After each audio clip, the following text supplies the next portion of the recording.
Chapter 325. When Yezi came out of the mysterious black-robed priest's house, she was seen by many people in the Black Fire Tribe's camp. Then, almost everyone saw her disheveled appearance. It couldn't be helped. When she went in, she was wearing a complete set of clothes from her neck to her waist, but when she came out, she could only barely cover her chest. Even if one were to say that nothing had happened, one would have to believe it. However, perhaps because of Lu Chen's recent reputation and the fact that the barbarians generally revered the priest, no one really stepped forward or loudly discussed anything. Everyone just watched the barbarian girl walk away with complicated emotions, and then began to whisper to each other. Of course, Yezi could feel the strange gazes of the people around her. She blushed again and felt a little annoyed.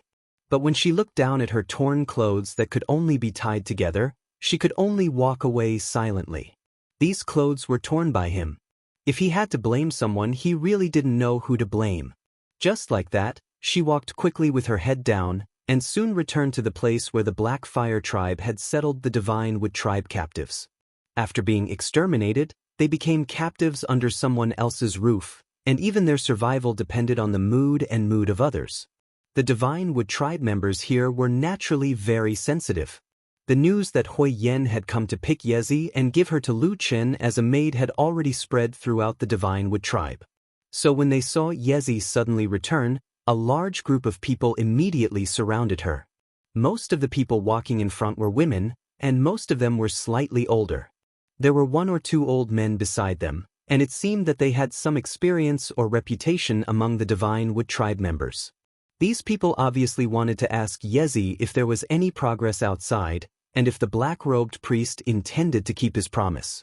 But soon, everyone's eyes suddenly fell on Yezi. Looking at the girl who was still fully clothed when she left in the morning, and now revealing her fair waist and smooth and alluring shoulders, while her clothes only covered her chest, many people's gazes immediately changed. After a moment of silence, a group of women rushed forward and squeezed the other old men and men to the back, surrounding Yezi tightly in the middle. In an instant, countless questions rushed into Yezi's ears. "Yezi, what happened to you? Did that priest sleep with you? Poor child, that beast must be very fierce. Look, even his clothes have been torn in half. Does your body hurt? How pitiful. Come over here. Auntie will give you a hug." Yezi felt her head buzzing and almost dizzy, but she still heard some of the questions in the noise.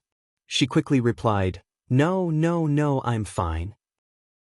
"I really didn't. Sai, such a good girl, she should have been married to our tribe's warriors and given birth to our children. Who would have thought that she would be defiled by the Black Fire Tribe's bastards?"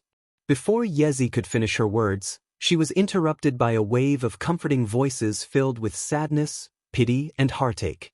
The barbarian aunties around her kept comforting her, pushing her around and holding her in their arms, telling her not to be sad, not to be sad. This was inevitable for a woman in her life, and it didn't matter if she was bitten by a dog when she went out for a walk. Moreover, now that the Sacred Wood Tribe had fallen into such a miserable state, they could only depend on the Black Fire Tribe.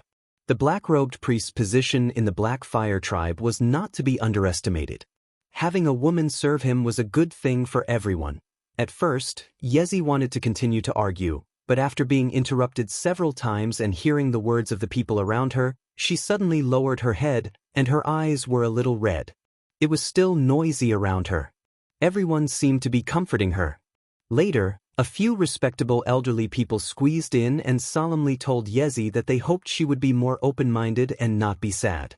They hoped that she would serve the black-robed priest carefully and endure any grievances. If she was sad, she could come back and tell everyone. Then it would be fine. At least in this way, everyone would be able to live a better life. Later, Yezi cried and shed tears. Surrounded by her clansmen and surrounded by seemingly warm hugs, her tears inexplicably flowed like pearls with a broken string. She couldn't stop even if she wanted to. Yezi went back to change her clothes, and then returned to the stone house where Lu Chen was. But at this moment, she was accompanied by a group of men from the Sacred Wood Tribe. The barbarians of the Black Fire Tribe who noticed the commotion here were quickly attracted over. After all, there were suddenly so many foreigners in the tribe's camp. Although the higher-ups had said that they would merge into one after the annexation, it didn't mean that the Black Fire tribe would accept these people of different surnames from the Sacred Wood tribe. Moreover, there didn't seem to be such an example in the southern wilderness since ancient times. Among the crowd of onlookers from the Black Fire tribe, there were many strong adult men. They were the Black Fire barbarian warriors. Although they looked at Lu Chen's stone house with awe, when they looked at the Sacred Wood tribe captives, their gazes were not very friendly. There was even some hostility and vigilance. After all, they had been fighting to the death not long ago. But what happened next was beyond most people's expectations. After Lu Chen walked out of the stone house, he didn't avoid the onlookers and directly looked at the captives. He pointed at them and eliminated about half of the old and weak, leaving about 20 of the strongest men. After that, Lu Chen returned to the stone house with the huge black wolf and Yezi. The people who were eliminated went back first, leaving the remaining 20 people standing outside the house at a loss. After a while, footsteps sounded in the stone house again, but this time it was Yezi who walked out alone. Her expression looked a little complicated, but she was generally calm. Under the gaze of the crowd, she walked towards the 20 people and pointed at one of them, asking him to follow her into the stone house. At this time, not only were the remaining people bewildered, even the onlookers from the Black Fire tribe did not understand what the black-robed priest was going to do. They all whispered to each other. But just as they were whispering to each other, an inexplicable aura suddenly emanated from the dim stone house. Although it was not as exaggerated as the sky changing color, and although there were no abnormalities or obvious changes, everyone seemed to feel their hearts beating violently. Then, for a moment, the stone house seemed to be completely dark. It was shrouded in incomparably deep darkness, and in the deepest part of the dark shadow, there seemed to be a flame suddenly burning. No one could see the flame. It was just a feeling. Perhaps it was because the flame was black. Everyone quietened down and stared at the dark stone house. After waiting for a while, it seemed like a long time. Finally, the darkness seemed to slowly fade, and after a while, a figure slowly walked out. It was the divine wood warrior who was called in by Yezi.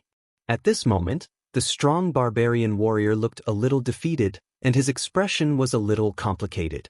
He looked a little nervous, a little worried, and a little excited. Moreover, he seemed to be relieved. All kinds of strange and contradictory feelings appeared on this barbarian at the same time.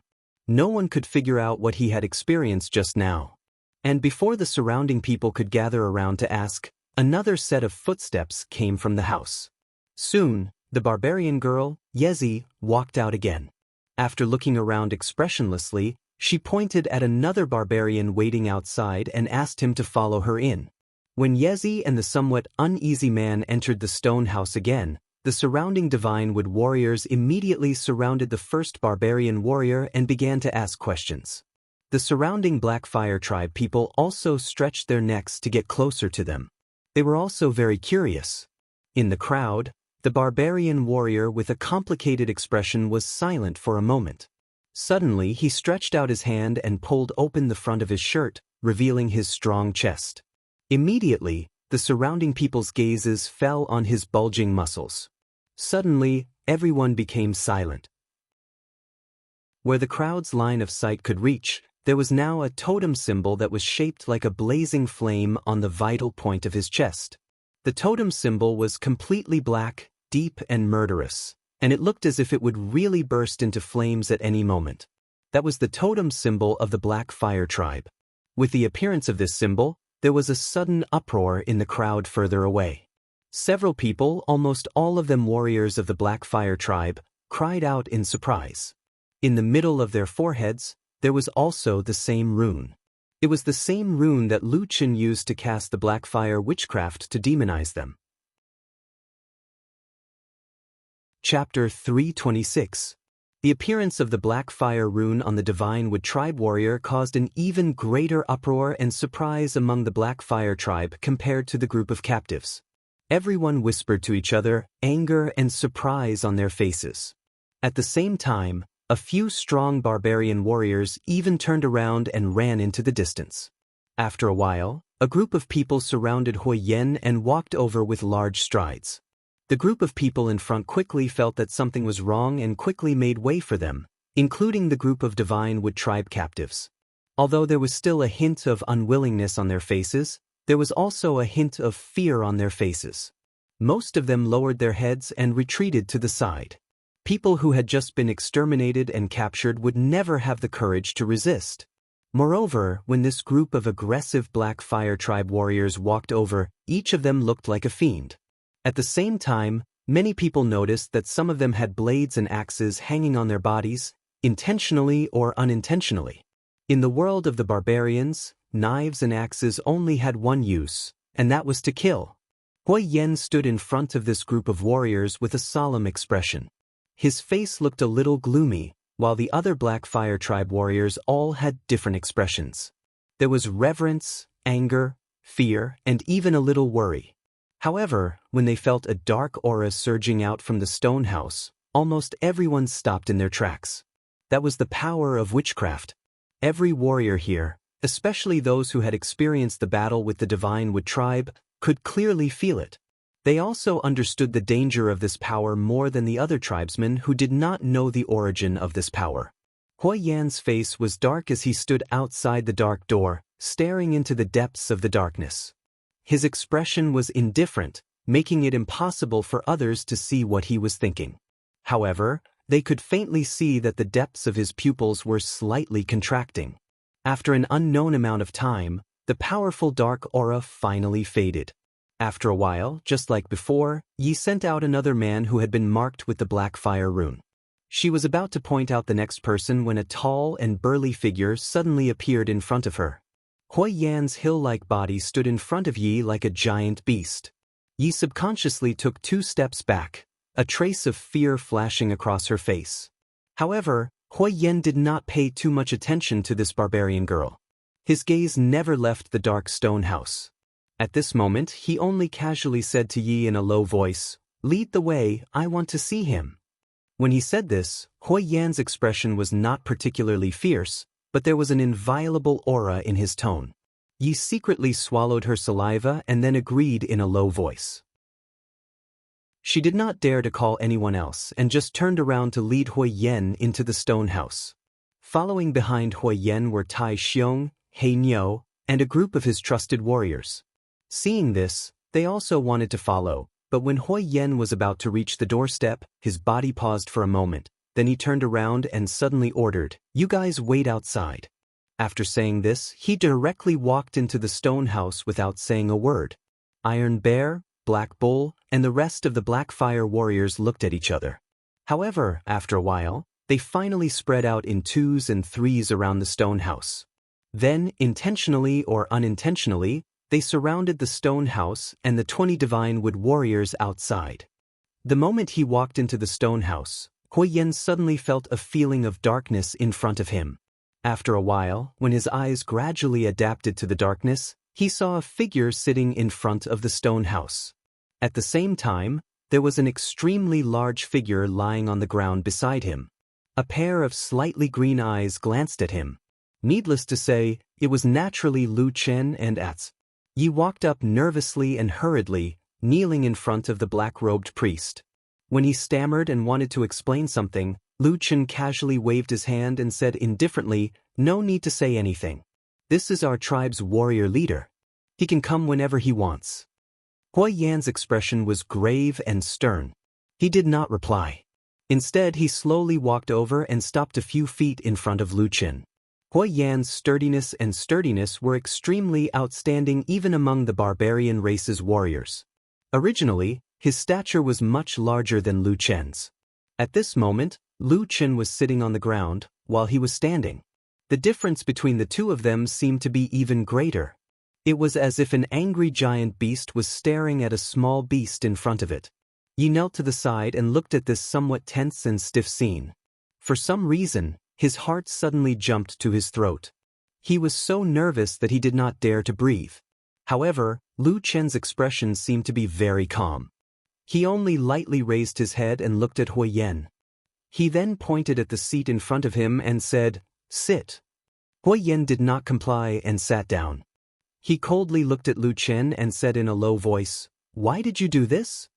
Lu Chen didn't answer him immediately. Instead, he silently sat where he was.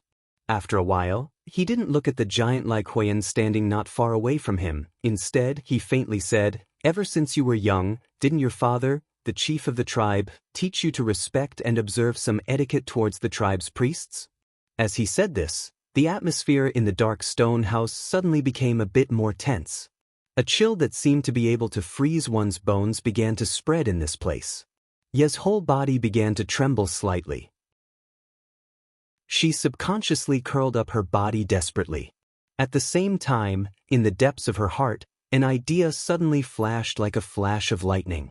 These two people, the two most powerful people in the Blackfire tribe, seemed to be at odds with each other. "You go out first." Just as Ye's mind was in a state of panic and confusion, a voice suddenly sounded in front of her. It was Huiyan who suddenly said this. His voice was low and calm. When he spoke, he did not even look at Ye's direction. It was obvious that he did not care about this divine wood tribe girl at all. Yi looked at Lu Chen with trepidation. When she saw him lightly wave his hand, she jumped up as if she had been pardoned and quickly walked out of the stone house. The moment she stepped out of the door, when light shone on her from outside, Yi somehow had the illusion that she had returned to the human world from hell. She let out a long sigh of relief. But very quickly she found that there were many barbarian warriors standing around her. Each of them had a cold expression on their faces as they looked in her direction. On their hands, the sharp edges of the blades and axes were flashing with cold light. Ye's heart that had just warmed up suddenly turned cold again. Then it sank again. In the stone house, when there were no outsiders present, the atmosphere actually began to ease a little. Even the giant wolf Atsu that had been snuggling up to Lu Chen did not show any hostility or vigilance towards Huiyan. Huiyan silently sat down in front of Lu Chen. After which, he raised his head to look at the latter.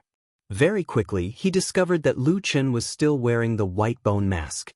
His brows involuntarily furrowed as his expression turned a little ugly. "Why are you wearing that again?" Lu Chen took off the white bone mask from his face and placed it at the side. He said, "When I inscribe the black fire runes on the bodies of those divine wood tribe people, I need them to not be too resistant, otherwise it will be very troublesome. I found that wearing this thing was quite useful, probably because this mask was passed down from their ancestors. When they saw me wearing it, they would feel relaxed, and they wouldn't be too hostile towards me, which made it easier for them to cast their spells." Huiyan snorted and said, "Why do you want to use this kind of spell on them? You should know that this is a power that belongs to our Blackfire tribe." By the end of his sentence, Huiyan had already raised his voice, showing the anger in his heart. Lu Chen did not look too surprised, nor did he speak up to defend himself. He only looked at him indifferently and said, "I told you before, the Blackfire tribe's warriors are too few, not enough to support our ambition of reviving the Blackfire tribe as soon as possible. Therefore, I can only find another way. The 20 people outside are also strong barbarian warriors. After receiving the Blackfire runes, they will also become valiant warriors. In this way, the strength of the Blackfire tribe will increase by another level." Huiyan said angrily, "Nonsense. You're being reckless. In the future, every time you destroy a tribe, are you going to steal their warriors to do this?" Lu Chen said calmly, "Didn't I already tell you about this idea?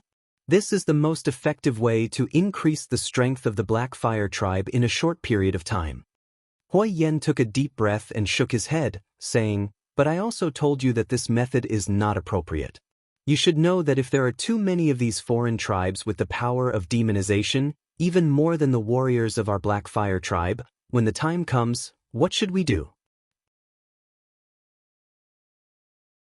Chapter 327. Backlash. Lu Chen raised his eyes slightly and looked at the solemn Huiyan. He asked in a slightly astonished tone. Huiyan frowned and said, "What, am I wrong?" Lu Chen pondered for a moment and said, "You're thinking too much. Firstly, the demonization of warriors is a kind of witchcraft. If I don't use it, they won't be able to obtain that kind of power." Huiyan's expression did not relax. He stared at Lu Chen and said, "But if you continue to do this, there will be more and more warriors of the foreign races. Is there no risk? Once they reach a certain time, their numbers are too many, or they suddenly turn on us after demonizing on the battlefield, what will we do at that time? Lu Chen said indifferently, this is the second thing I wanted to tell you earlier. That black flame rune just happens to be able to control these divine wood race members. Once someone has any disloyal thoughts, just by relying on this thing, I have a way to instantly kill them.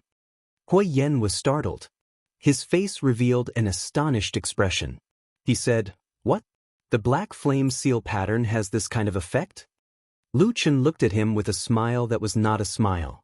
He said, what do you think? If it wasn't like that, why would I spend so much effort to slowly cast the curse one by one? Right, I forgot to tell you. The true name of the black flame seal pattern isn't the black flame seal pattern. It is a variant of witchcraft. Its original name is the black flame curse. He smiled. His smile looked calm and serene, but there seemed to be an indescribable throbbing in his eyes at that moment. That isn't a seal pattern. It's a kind of curse. The atmosphere in the stone house suddenly became a bit colder. No one spoke for a while. Then, after a while, Hui Yen suddenly stood up. Standing before Lu Chen, his tall stature looked extremely out of place. Furthermore, there was a faint, biting, cold, murderous aura emanating from his body. Lu Chen seemed to have sensed something, and he slowly stood up and said, what's wrong? Hui Yen looked deeply at him, his gaze exceptionally sharp, like two daggers staring at Lu Chen. Then he slowly said, did you cast this curse on me and my black fire warriors? Lu Chen didn't seem to be frightened by the barbarian's murderous aura. He even smiled faintly and said calmly, I only know of one type of black flame curse. Of course it's the same type. Clang. A crisp sound rang out. It was Hui Yan's sudden growl. He reached out his hand and pulled out the dagger that was hanging on his waist. The bright light of the dagger was pointed at Lu Chen. On the other side, the giant wolf Atsu, who was originally a little lazy, suddenly jumped up. With a roar, it bared its sharp fangs at Hui Yen and pretended to pounce on him. In the dark stone house, the atmosphere suddenly became tense.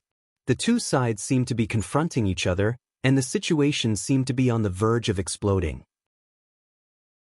Hui Yen didn't pay attention to the growling Atsu beside Lu Chen.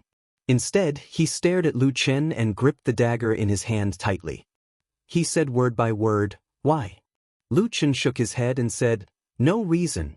I've already told you, the black flame curse is just like this. I can use the fire god's staff to cast a variant spell to demonize you and increase your strength for a short period of time. But in the end, this kind of curse is still a curse. It naturally has the power to kill. He looked up at Hui Yen and said, it seems like you don't like it? Hui Yan's breathing was slightly hurried, his fangs crossed. He growled and said, who would like to have this kind of thing on their body? If that's the case, the lives of me and the other warriors will be in your hands. I can help you get rid of it now. Lu Chen suddenly interrupted him and said calmly. Hui Yen was stunned for a moment, as if he couldn't react in time. He looked at Lu Chen in shock. Lu Chen said, you and the other black fire warriors, if you need it, I can help you get rid of this black flame curse. But correspondingly, you will lose the power of demonization on the battlefield. Hui Yan's expression changed intensely, but he still didn't say anything. Lu Chen looked at this barbarian man. A strange light flashed in the depths of his eyes. He said, I think you're just afraid that I can control everyone's life and death. My power is too great, and I can even control the tribe? In fact, I still stand by my words. Your barbarian tribe is not worthy of my attention. I don't care about the things that you value so much. If you're afraid, give me the way to return to the north. I will get rid of all your curses now, then give up everything here and leave by myself. From then on, I will have nothing to do with your black fire tribe. Hui Yen looked at Lu Chen. Lu Chen didn't look away either, calmly looking at him. After a while, Hui Yan's expression changed. Suddenly, he turned his head away. The anger on his face quickly dissipated, and he slowly put away the blade in his hand. After a while, he said in a low voice, let me think about it first. Lu Chen smiled mockingly, then his expression returned to normal and he nodded. Hui Yen turned and walked out. Just as he was about to reach the door, he suddenly squatted down and turned back to Lu Qin. "Don't tell anyone about this secret." Lu Qin nodded and said, "I know." Hui Yen looked at him deeply, then turned and walked out. The day's tense atmosphere gradually calmed down as Hui Yen silently walked out of the black-robed priest's stone house and took away all the Black Fire Tribe warriors. As for Lu Qin, he didn't seem to be affected by this matter. After Hui Yen left, he continued to summon people into the stone house and cast the mysterious black fire seal on them. No one knew what happened between Hui Yen and the black-robed priest in the dark stone house, or what they talked about. Iron Bear, Black Bull, and the other Black Fire Tribe warriors were very curious about this. They secretly asked Hui Yen a few times, but Hui Yen kept a straight face and didn't say anything. With the help of the Black Fire Tribe's powerful divine weapon, the Fire God's staff, the black-robed priest, Lu Qin, spent a day's work and finally cast the Black Fire seal on all 20 people. After this, the abnormally tired Lu Qin drove them away. He only said that he would send Yi to summon them again in 2 days, and that they would know what he was going to do next. This answer obviously didn't satisfy the 20 Divine Wood warriors, but facing the black-robed priest, no matter how fierce they were, they didn't dare to be impudent. In the end, they could only leave dispiritedly. However, many people secretly warned Yi to act according to the situation and try to find out what this terrifying black-robed priest was thinking. Yes, for this goal, they must do everything they can. Although they didn't say it explicitly, the meaning was very clear. Leaf also understood, but she did not seem to have any more emotional fluctuations. At most, she just nodded silently. Finally, after sending everyone off, she slowly walked back to the dark stone house. Ever since Lu Qin brought Atsu to live here, the stone house had never been lit with any torches or candles. It seemed that this mysterious black-robed priest was very disgusted with things like flames. When this thought flashed through Ye's mind, she couldn't help but be a little surprised. She thought to herself, "Your tribe is called Blackfire, and you worship a fire god. Why would the tribe priest hate flames and light?" But for some reason, when she left the familiar crowd outside and returned to this dark place, when the darkness and shadows quietly blocked the light behind her and the eyes of those people, Yi suddenly felt a sense of relief. She actually seemed to be relieved from the bottom of her heart. She was shocked by this feeling, and then she quickly felt a sense of guilt. She secretly clenched her teeth and scolded herself. "What's wrong with you?" A voice suddenly came from the front. It was the black-robed priest's deep voice in the dark corner. He still sounded a little tired, but he seemed to have noticed something. His eyes penetrated the darkness and fell on Yi. There seemed to be some light in his eyes. Yi was startled and quickly bowed her head. "I'm fine." "That's good," Lu Qin said lightly and then closed his eyes. It seemed that he didn't want to pursue the matter, or perhaps he had no interest in the feelings of these barbarians. Yi, who was a little nervous, was startled for a moment. After a while, she finally understood that her new master seemed to be too lazy to talk to her. She was a little embarrassed and a little cramped. After turning her head to look around, she wanted to say something but stopped on second thought. It seemed that she wanted to stand up and lean against the corner. Lu Qin suddenly said, "You sleep here." Yi glanced at him and found that the place Lu Qin pointed to was the farthest wall from her. She was relieved, but soon she remembered the important task entrusted to her by the villagers before she came here. Those eager eyes, so many people's hope of life and death, all seemed to depend on her alone, even if it might make her sink into the terrible hell to spy on the most terrible person in the world. Yi felt a little cold, but she still gritted her teeth and quietly cried for herself in the deepest part of her heart. Then she squeezed out a smile and slowly approached the black-robed priest. "Your Excellency, do you need me to serve you?" Lu Qin, who had closed his eyes to rest, frowned slightly and opened his eyes again. He found that Yi, who was approaching him, was trembling slightly, but it seemed that she had summoned up her courage and slowly reached out to untie her clothes. Lu Qin was silent. After a moment he said, "Don't smile. I think your smile is ugly." Chapter 328. Ye's hand suddenly froze in front of her chest, and then she looked at the black-robed priest with shame and anger. However, Lu Chen obviously didn't mean to pay attention to her. He just waved his hand and said, "Go sleep over there, don't disturb me." Yi answered in a low voice. She didn't know why, but she suddenly felt relieved, and the anger she had before disappeared. Even when she looked at Lu Chen, she felt that this black-robed priest didn't seem to be as terrible and disgusting as she had imagined. However, memories quickly surfaced in her mind. That day, in the old tribal camp, many of the clansmen she had known since she was young had died under the hands of this black-robed priest, died in that terrifying black fire. That painful howl was still reminding her, making Yi suddenly feel very ashamed of her weakness just now. She lowered her head and walked back to the corner of the wall that belonged to her, and unexpectedly found that there were 2 or 3 animal skin mattresses there. She was startled for a moment, and looked back only to see that Lu Chen's figure had merged with the darkness, as if he had become a part of the shadow, making it hard to see him clearly. She stared at that side for a moment, and then gritted her teeth, gently moved the animal skin mattresses to the side, and then lay down against the wall. The ground and the wall were very cold, but the animal skin mattresses not far away looked unusually warm. Ye's body trembled slightly, but in the end she still closed her eyes. She had seen and heard too many things that day, and also suffered a lot of stimulation and shock. At first, she felt very awake and couldn't fall asleep, but after lying down for a while, her eyelids started to droop, and she unknowingly fell asleep. Many people saw the scene of Huo Yan rushing in angrily that day. Some were surprised, and some were secretly delighted. But in the end, Huo Yan went into the stone house alone and stayed for a long time. When he came out again, he didn't say a word, and left with his men. This also made many people who were originally nervous, or wanted to see a good show, shocked. In the following days, with the changes in the tribe's camp and various situations, the deeds of Lu Chen, the black-robed priest, began to be known by everyone, immediately shocking the entire Black Fire tribe. 3 days after Huo Yan left Lu Chen's place, the chief of the Black Fire tribe, Huo Hu, found him. The father and son had a serious conversation.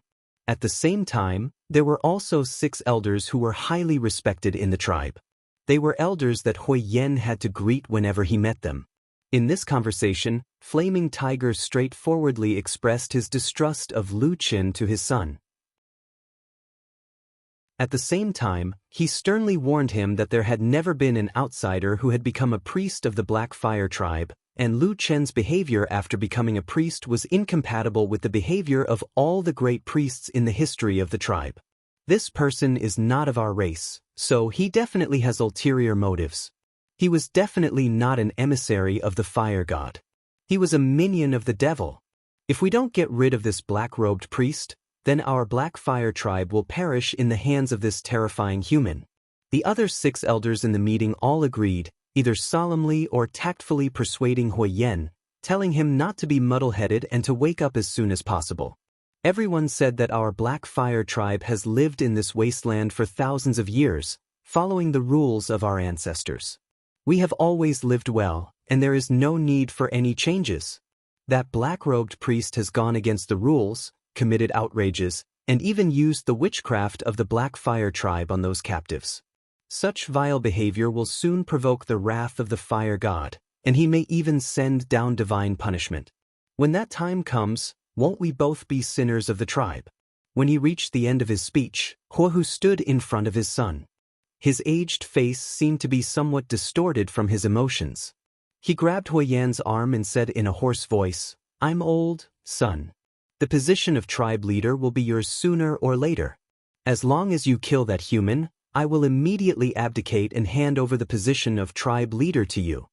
From the beginning to the end, Huo Yan, who had been unusually silent, finally stood up. But strangely, his face did not reveal the excited and sudden awakening expression that Huo Hu and the other elders wanted to see. This tall and sturdy barbarian was in the prime of his life. He was a barbarian in his prime. He was majestic and mighty, and had the ambition and meticulousness that ordinary men did not have. He could see further than them, and he stood taller than them.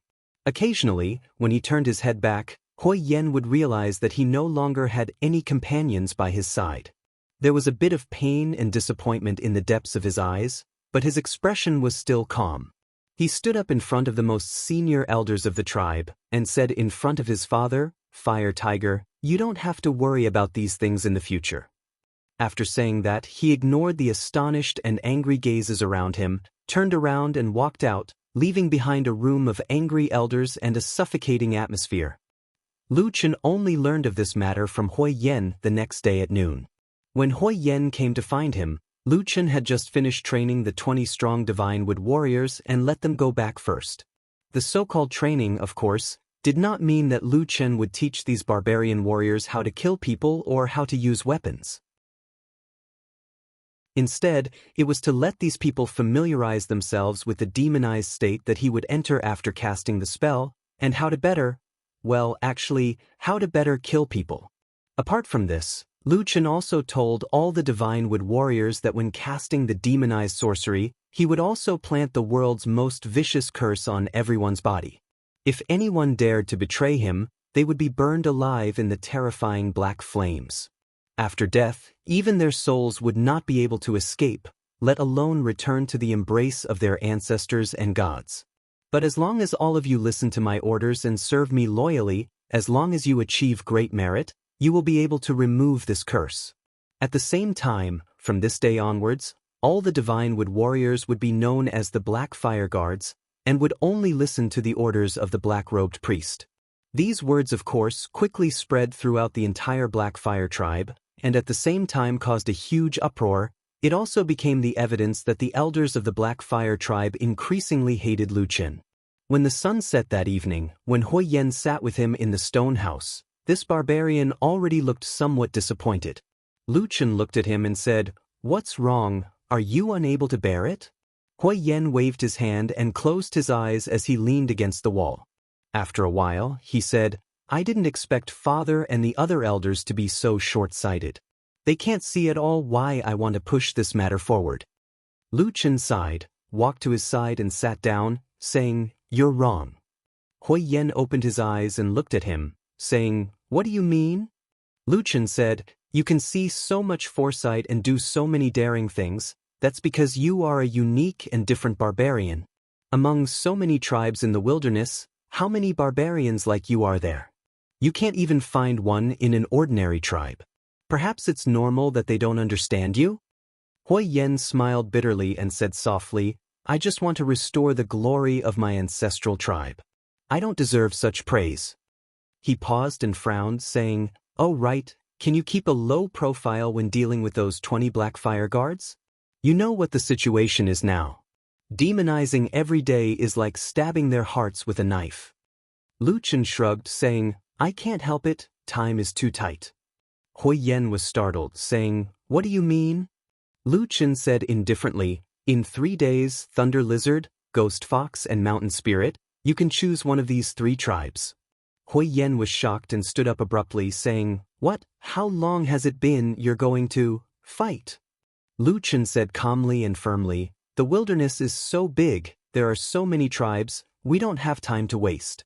Even you didn't expect us to start a war so soon, then, those 3 tribes definitely didn't expect it either." Hui Yen didn't know what to say for a moment. After a while, he said, "Sometimes I feel that in the world, we barbarians are the most warlike, but compared to you, we are worlds apart." Lu Chen sneered.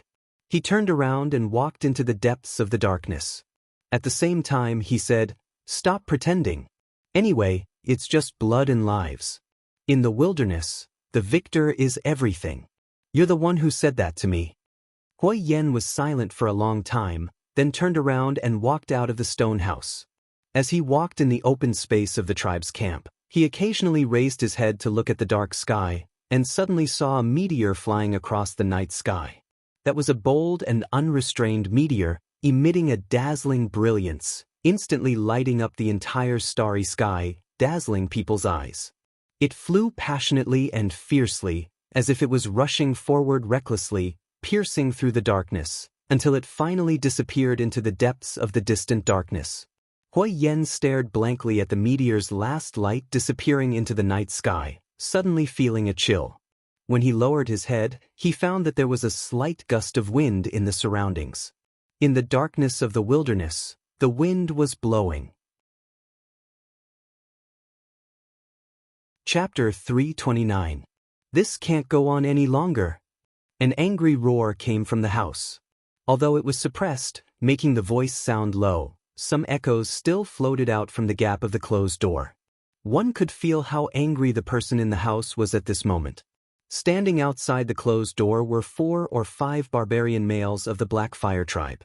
They stood a distance away from each other and surrounded the house behind them. At the same time, they were vigilantly watching their surroundings. But in the dead of the night, no one would notice anything strange. Of course, the barbarian at the entrance had heard the angry roar just now. He turned his head to look, and his eyes were filled with worry. But soon, he also turned his head back and cautiously kept his guard up, not allowing any outsiders to come close. At the same time, in the room behind the door, a lit lamp illuminated the people inside. In the middle of the room sat the old chief of the Black Fire tribe, Fire Tiger, with his grandson, Fire Eagle, by his side. Aside from the two of them, there were 6 other people in the house. They were the 6 tribal elders who had persuaded Huyen with Flaming Tiger. The one who had roared like a wild beast was one of the 6 elders. His name was Qishi. He didn't look young and was about the same age as Flaming Tiger. He had a head full of white hair and one of his 2 fangs was missing. However, this old man was a fierce general of the Black Fire tribe when he was young. He had been fighting for his entire life. Although he was old, his fierce and valiant aura was still there. At the same time, his irascible temper hadn't changed. At this moment, Qishi's furious roar reverberated within the room. He paced up and down within the room before abruptly turning around and saying loudly to Flaming Tiger, "Patriarch, did you hear what I said or not?" Flaming Tiger frowned and slightly nodded, indicating that he understood. But his eyebrows were still tightly knitted, as if he had a lot on his mind. Seeing Patriarch Huahu's appearance, the other elders had different expressions. After a while, another elder at the side with a slightly gentler expression pulled Qi and said in a low voice, "All right, Patriarch knows what he's doing. Don't shout randomly. If your voice is too loud and is heard by others, they might run to tell Huyen or that black-robed priest, and there might be big trouble." Qi snorted heavily, his face filled with anger and reluctance. However, it seemed that he was still somewhat fearful of the 2 people mentioned. Finally, he walked to the side and sat down. Only then did this elder, who had persuaded the irascible old barbarian, turn around and look at Huahu. He asked in a low voice, "Patriarch, what are your plans now?" The wrinkles on Fire Tiger's aged face were deep, as if the harsh wasteland had already engraved the sands of time on his body. On this piece of land, the majority of people couldn't live to Huahu's age, so his knowledge and reputation had always been second to none in the Black Fire tribe. Everyone had always trusted him for many years. That was until his son, Huyen, grew up and displayed his extraordinary talent and strength in front of the tribe's people. To this day, every barbarian of the Black Fire tribe believed that Huyen would be the next patriarch. His strength, wisdom, and courage were unparalleled in the Black Fire tribe. All of this gradually became a public opinion. Sometimes, it would make people feel as if everyone was waiting for the day of old Huahu's death. Fire Tiger didn't like this feeling. Since a long time ago when his son Huyen rose to power, he disliked it. But even if he was the patriarch, he couldn't do anything about it. Therefore, he could only remain silent most of the time. Then, with a complicated gaze, he would secretly peep at his son who was growing stronger and stronger day by day. "Patriarch!" A somewhat surprised voice sounded in Huahu's ear, startling him. He woke up from his daze, only to discover that he had unknowingly been in a daze for a while. Is this the feeling of growing old? Huahu felt a bit sad for a moment, but he didn't show it on his face. He only muttered to himself for a moment, pretending to be in deep thought. Then he asked, "White Eagle, what do you think?" This elder named White Eagle was also one of the most prestigious elders in the Black Fire tribe. He had assisted Huahu for many years and could be said to be deeply trusted by the old patriarch. But it was also because of this that White Eagle understood Huahu far better than anyone else. Huahu's expression just now had fooled the others, but not White Eagle's eyes. However, White Eagle didn't make any strange expression at this moment. Instead, a trace of worry flashed in the depths of his eyes, and he said to Hua Hu in a low voice, "Patriarch, what Brother Qi Rhino said just now actually makes sense. If we let Hui Yen and that human called Lu Yuan continue to mess around like this, I'm afraid that something big will really happen." Hua Hu didn't immediately speak, but Fire Eagle, who was beside him, asked, "Grandpa White Eagle, what bad things will happen?" White Eagle glanced at Hua Hu, and after a moment of hesitation, he said, "First of all, they are too warlike. It has only been a few days since they attacked the Divine Wood tribe, but they are already preparing to attack another tribe. Although the warriors of our Black Fire tribe are brave and valiant, there aren't too many of them. As long as it's a war, there will definitely be casualties, and as time goes on, we will definitely not be able to withstand it." The other elders and Fire Eagle nodded, and then White Eagle said, "Also, now that Lu Qin has also taken the captured Divine Wood warriors as people of the Black Fire tribe. He has also placed Black Fire runes on their bodies, and named them Black Fire Guards, and they will only listen to him. What does this mean? If he has any ulterior motives in the future, how will our Black Fire tribe deal with him? And the worst thing is, at this moment, Qi Rhino, who had just sat down, suddenly stood up again, walked in front of everyone, and said with an agitated expression, "Now we can all see that Lu Chen and Hui Yen plan to continue fighting and then intend to exterminate the tribe, then capture people, and then use Black Fire runes to increase their fighting strength.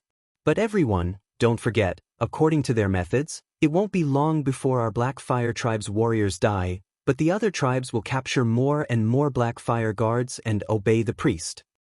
At that time, will the Black Fire tribe still be the Black Fire tribe? In the tribe at that time, who would be the one who kept their word? Will it be us Black Fire barbarians, or that black-robed priest called Lu Qin?" The room was silent, and no one opened their mouth to answer Qi Rhino's straightforward question. Only Fire Eagle, who was still young, suddenly flew into a rage.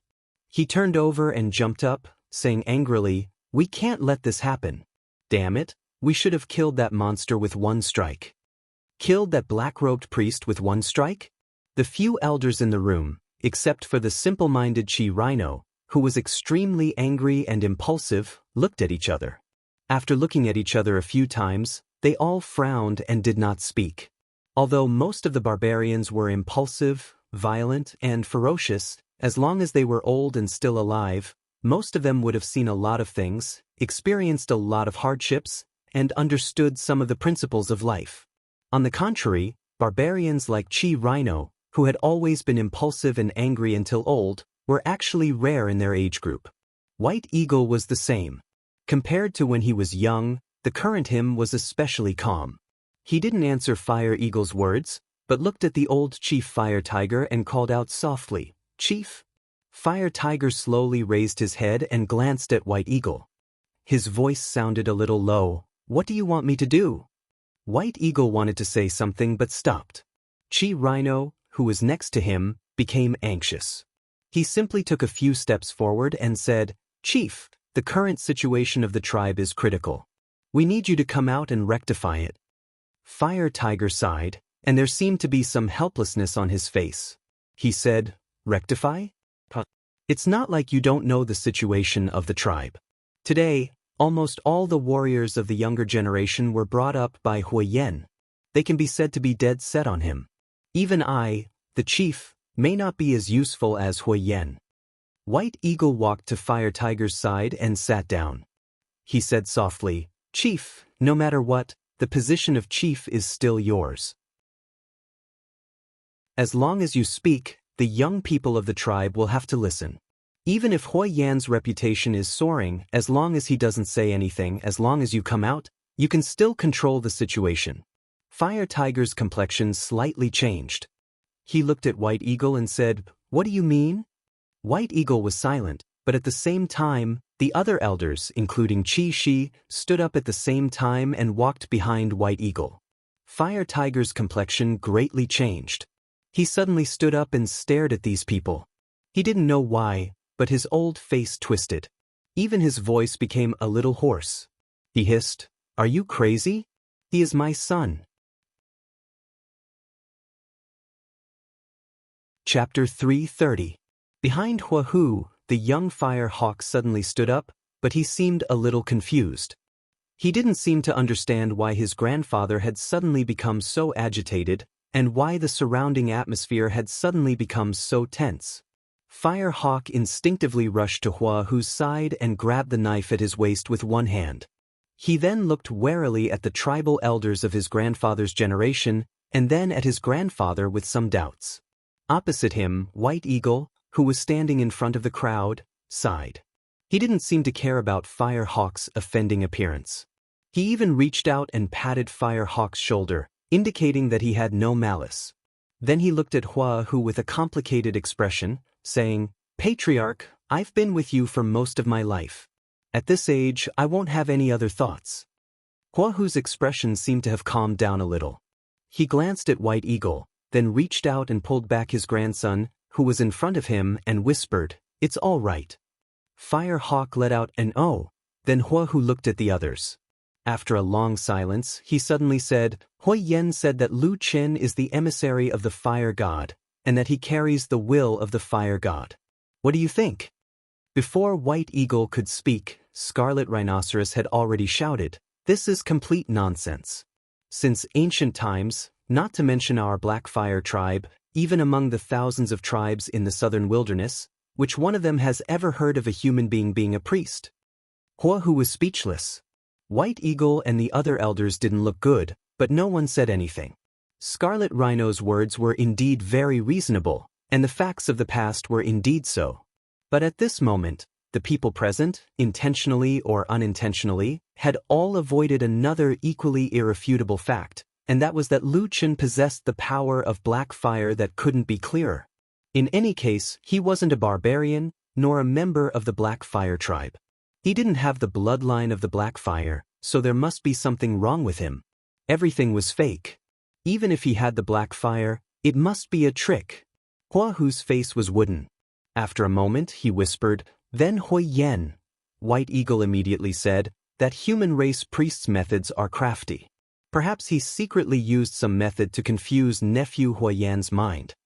Before Fire Tiger could say anything, Fire Hawk, who was standing behind him, suddenly became excited. He nodded repeatedly and said, "That's right, that's right. I also feel that Father has been acting a little strange recently. He's been hanging out with that human all day long." "Shut up!" Huahu suddenly shouted angrily, interrupting his grandson's words. However, White Eagle, Scarlet Rhino, and the others had already nodded and followed Fire Hawk's words. At the same time, they advised Fire Tiger, "Patriarch, even little Fire Hawk thinks so." This is an extremely critical moment. For the future of our Black Fire tribe, you must make a prompt decision. Fire Tiger's complexion was ashen. It seemed as if he had suddenly aged a lot at this moment. He looked at the old people in front of him, then turned his head to look at his grandson, Fire Eagle, who still had a face full of anger. His mouth opened a few times, but no words came out. In the end, he slowly sat back down. "I'm already old. I don't know how many more years I can live."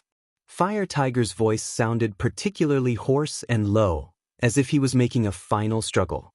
He said in a low voice, "Originally, I could not be more at ease with Hui Yen inheriting the position. But if something happens to me in the future, this is a major matter for the tribe." Everyone looked at each other, not daring to say anything for a moment. Only White Eagle's expression remained the same. He walked to Fire Tiger's side and said, "Patriarch, don't worry.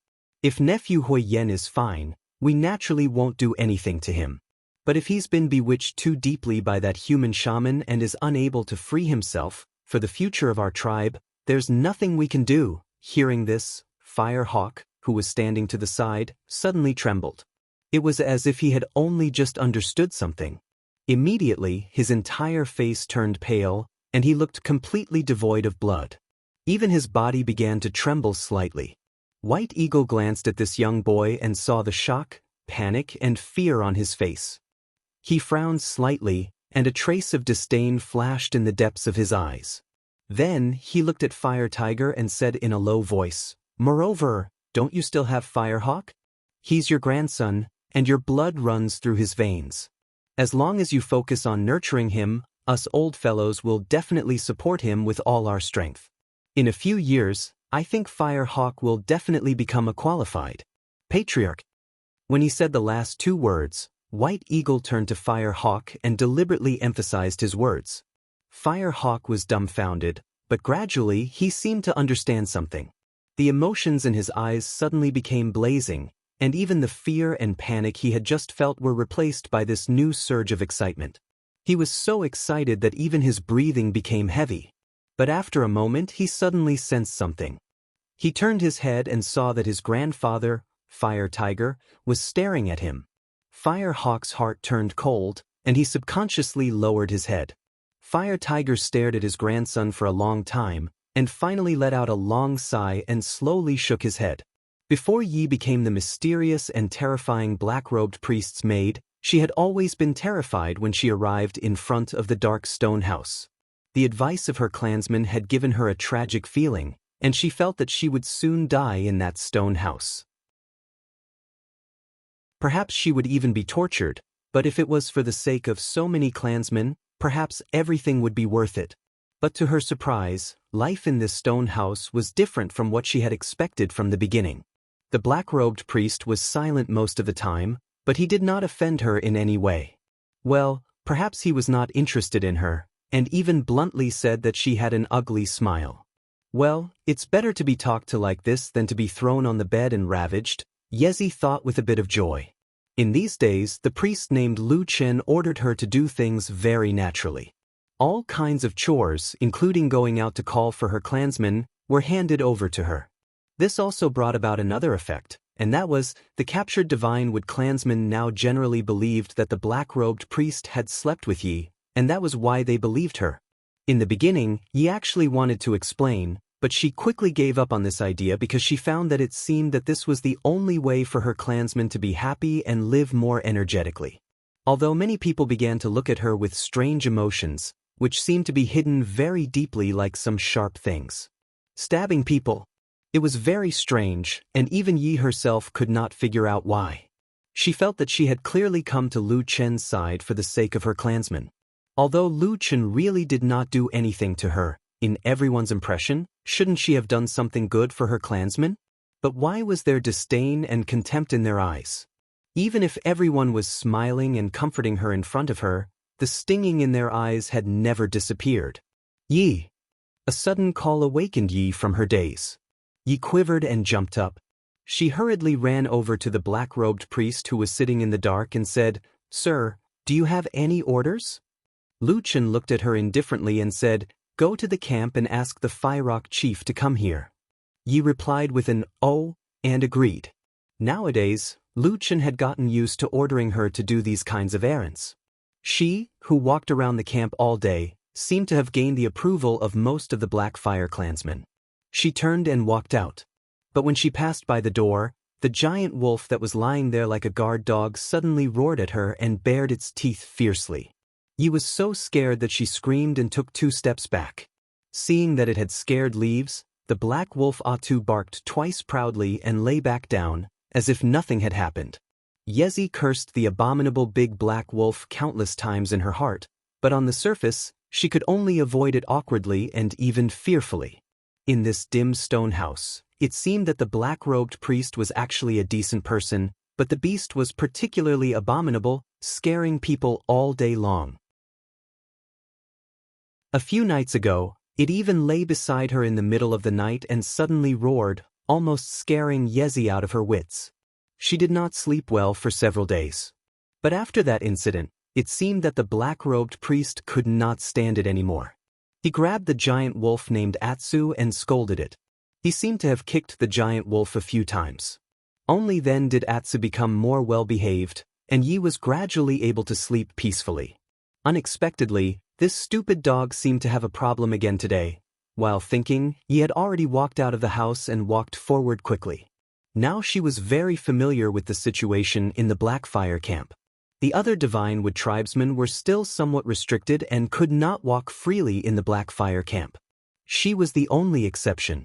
It was not the first time that she had gone to pass a message to Huoyen on behalf of Lu Chen, so she knew where Huoyen lived. She was very familiar with the way, but when she was about halfway there, Yi suddenly froze and stopped. A man stopped her on the road. After her identity as the black-robed priest's maid was made public, no one deliberately made things difficult for her or stopped her from walking in the camp. Today was the first time. Yi was a little surprised and a little nervous because she recognized this person. Although this person was not very old, he was very famous in the Blackfire tribe and many people would give in to him. He was Huang, the grandson of the chief Huahu and the son of the chief Huang. He stopped Leaf and looked at Leaf's face with a strange look. Chapter 331. The Fire Falcon was not very old. At most, he could be considered a half-grown boy, so Yezi did not feel anything strange from his body or the way he looked at her. If it were any other adult tribal male, Yezi would usually feel that they were too brave and strong. Based on her past experience, Yezi would usually feel that other people would look at her with a kind of tyrannical and possessive emotion. Whether it was the current victors of the Blackfire tribe or her former homeland, the Divinewood tribe, it was more or less the same. After all, in the wilderness, men were superior to women for many years. In contrast, it seemed that although the black-robed priest called Lu Chen was a little cold to her, he seemed to be far easier to get along with than the others after living in the same room for a period of time. At least during these days, apart from the occasional harassment from the fat, big, stupid dog, Yezi suddenly found that the fear she should have had seemed to have faded a lot. Instead, her mood gradually became more relaxed. Eat well and sleep well? This feeling shocked Yezi. For a moment, she was in a trance, and an unusually complicated feeling flashed through her heart. Opposite her, the Fire Falcon was also startled. He originally thought that if he suddenly jumped out to stop this maidservant called Yezi, she would probably be surprised or scream. Who knew that there would be no surprise, and instead, he found that she was just standing there in a daze. This woman can't be stupid, right? The Fire Falcon thought to himself. After thinking about it, it was indeed very likely. If there were no flaws, the Divinewood tribe probably would not have pushed her out. Hey! After thinking about this, the Fire Falcon suddenly felt a little depressed. He could not be bothered to talk nonsense with Yezi anymore, and directly asked, "Where are you going?" After being shouted at by him, Yezi immediately woke up with a start. At the same time, a look of surprise appeared on her face. No matter what, the Fire Falcon's identity was not ordinary, and it was very likely that he would be the future chief of the Black Fire tribe. He could not allow a captive like her to be disrespectful. Therefore, Yezi quickly lowered her head and said carefully, "I'm going to find the chief of the Firehawk tribe." "Find my father?" The Firehawk frowned, then seemed to have thought of something, and his expression became somewhat ugly. He coldly snorted and said, "Did Lu Chen order you to find my father? What does he want?" Yi was startled for a moment and faintly felt that something was wrong. He secretly glanced at the Firehawk and said, "Young master, Lord Priest ordered me to invite the Firehawk leader to the stone house to discuss some matters. He didn't tell me anything else." Fire Eagle thought for a moment and probably accepted Ye's explanation. After all, she was just an ordinary maid who had been captured. If there was really something important between her father, Huoyen, and the black-robed priest, he would definitely not let her know. The Firehawk immediately nodded and said, "That's perfect. I just came from my father's place, so I don't have to make another trip. Go back and tell Lu Chen that my father and my grandfather are discussing an important matter in his residence, and it just so happens that I need to invite the priest over and ask for his opinion. Go back and ask him to come to my father's residence." Yi was stunned for a moment and said, "You want me to go and ask Lu Chen to come over for a discussion?" The Fire Hawk glared at her and said angrily, "What? Our Black Fire tribe's chief and chief are both here. Can't we invite him?" Whether or not they could invite the black-robed priest was naturally up to the person called Lu Chen to decide. Yi was just a little maid who had no choice but to live under someone else's roof. Of course, she did not dare to argue with the Fire Hawk. After being shouted at like that, she was immediately startled and hurriedly agreed before turning around and running away. The fire hawk looked at the back of the little maid as she ran away with large strides, and the anger on his face slowly dissipated. He then slowly turned around and could vaguely see the stone house where Huyen lived. As he looked at that place, a trace of haze flashed across his face. Yezi ran all the way back to the black-robed priest's stone house. When she entered the door, the malicious stupid dog seemed to want to make fun of her again. Fortunately, Yezi hurriedly shouted to the dark corner inside, Your Excellency, the chief is calling for you." In the depths of the dimly lit stone house, a black shadow shook for a moment. Then, Lu Chen's voice came over, "Didn't you tell him that I asked you to invite him over?" Yi hurriedly told Lu Chen what the fire hawk had said to her when she met him on the way here. After Lu Chen heard this, he seemed to be silent for a moment. Then, as if to confirm with her, he repeated, saying, "Just now, what that firehawk said to you was that the chief and the chief of the Firerock clan are discussing something, and then asked me to go over?" Yi nodded repeatedly. Lu Chen seemed to respond casually. Then, he quieted down and sat in the same place without any movement. Yi was a little stunned. At the same time, she thought to herself that this black-robed priest seemed to have an extraordinary position of power in the Black Fire tribe. Even when the chief and chief jointly invited him to a gathering, he dared to be so neglectful. Just as her thoughts were running wild, she suddenly felt a gust of wind in front of her. It turned out that a shadow slowly walked out from the depths of the stone house and walked towards the door. Yi breathed a sigh of relief in her heart. It seemed that this person was not too out of line, she thought.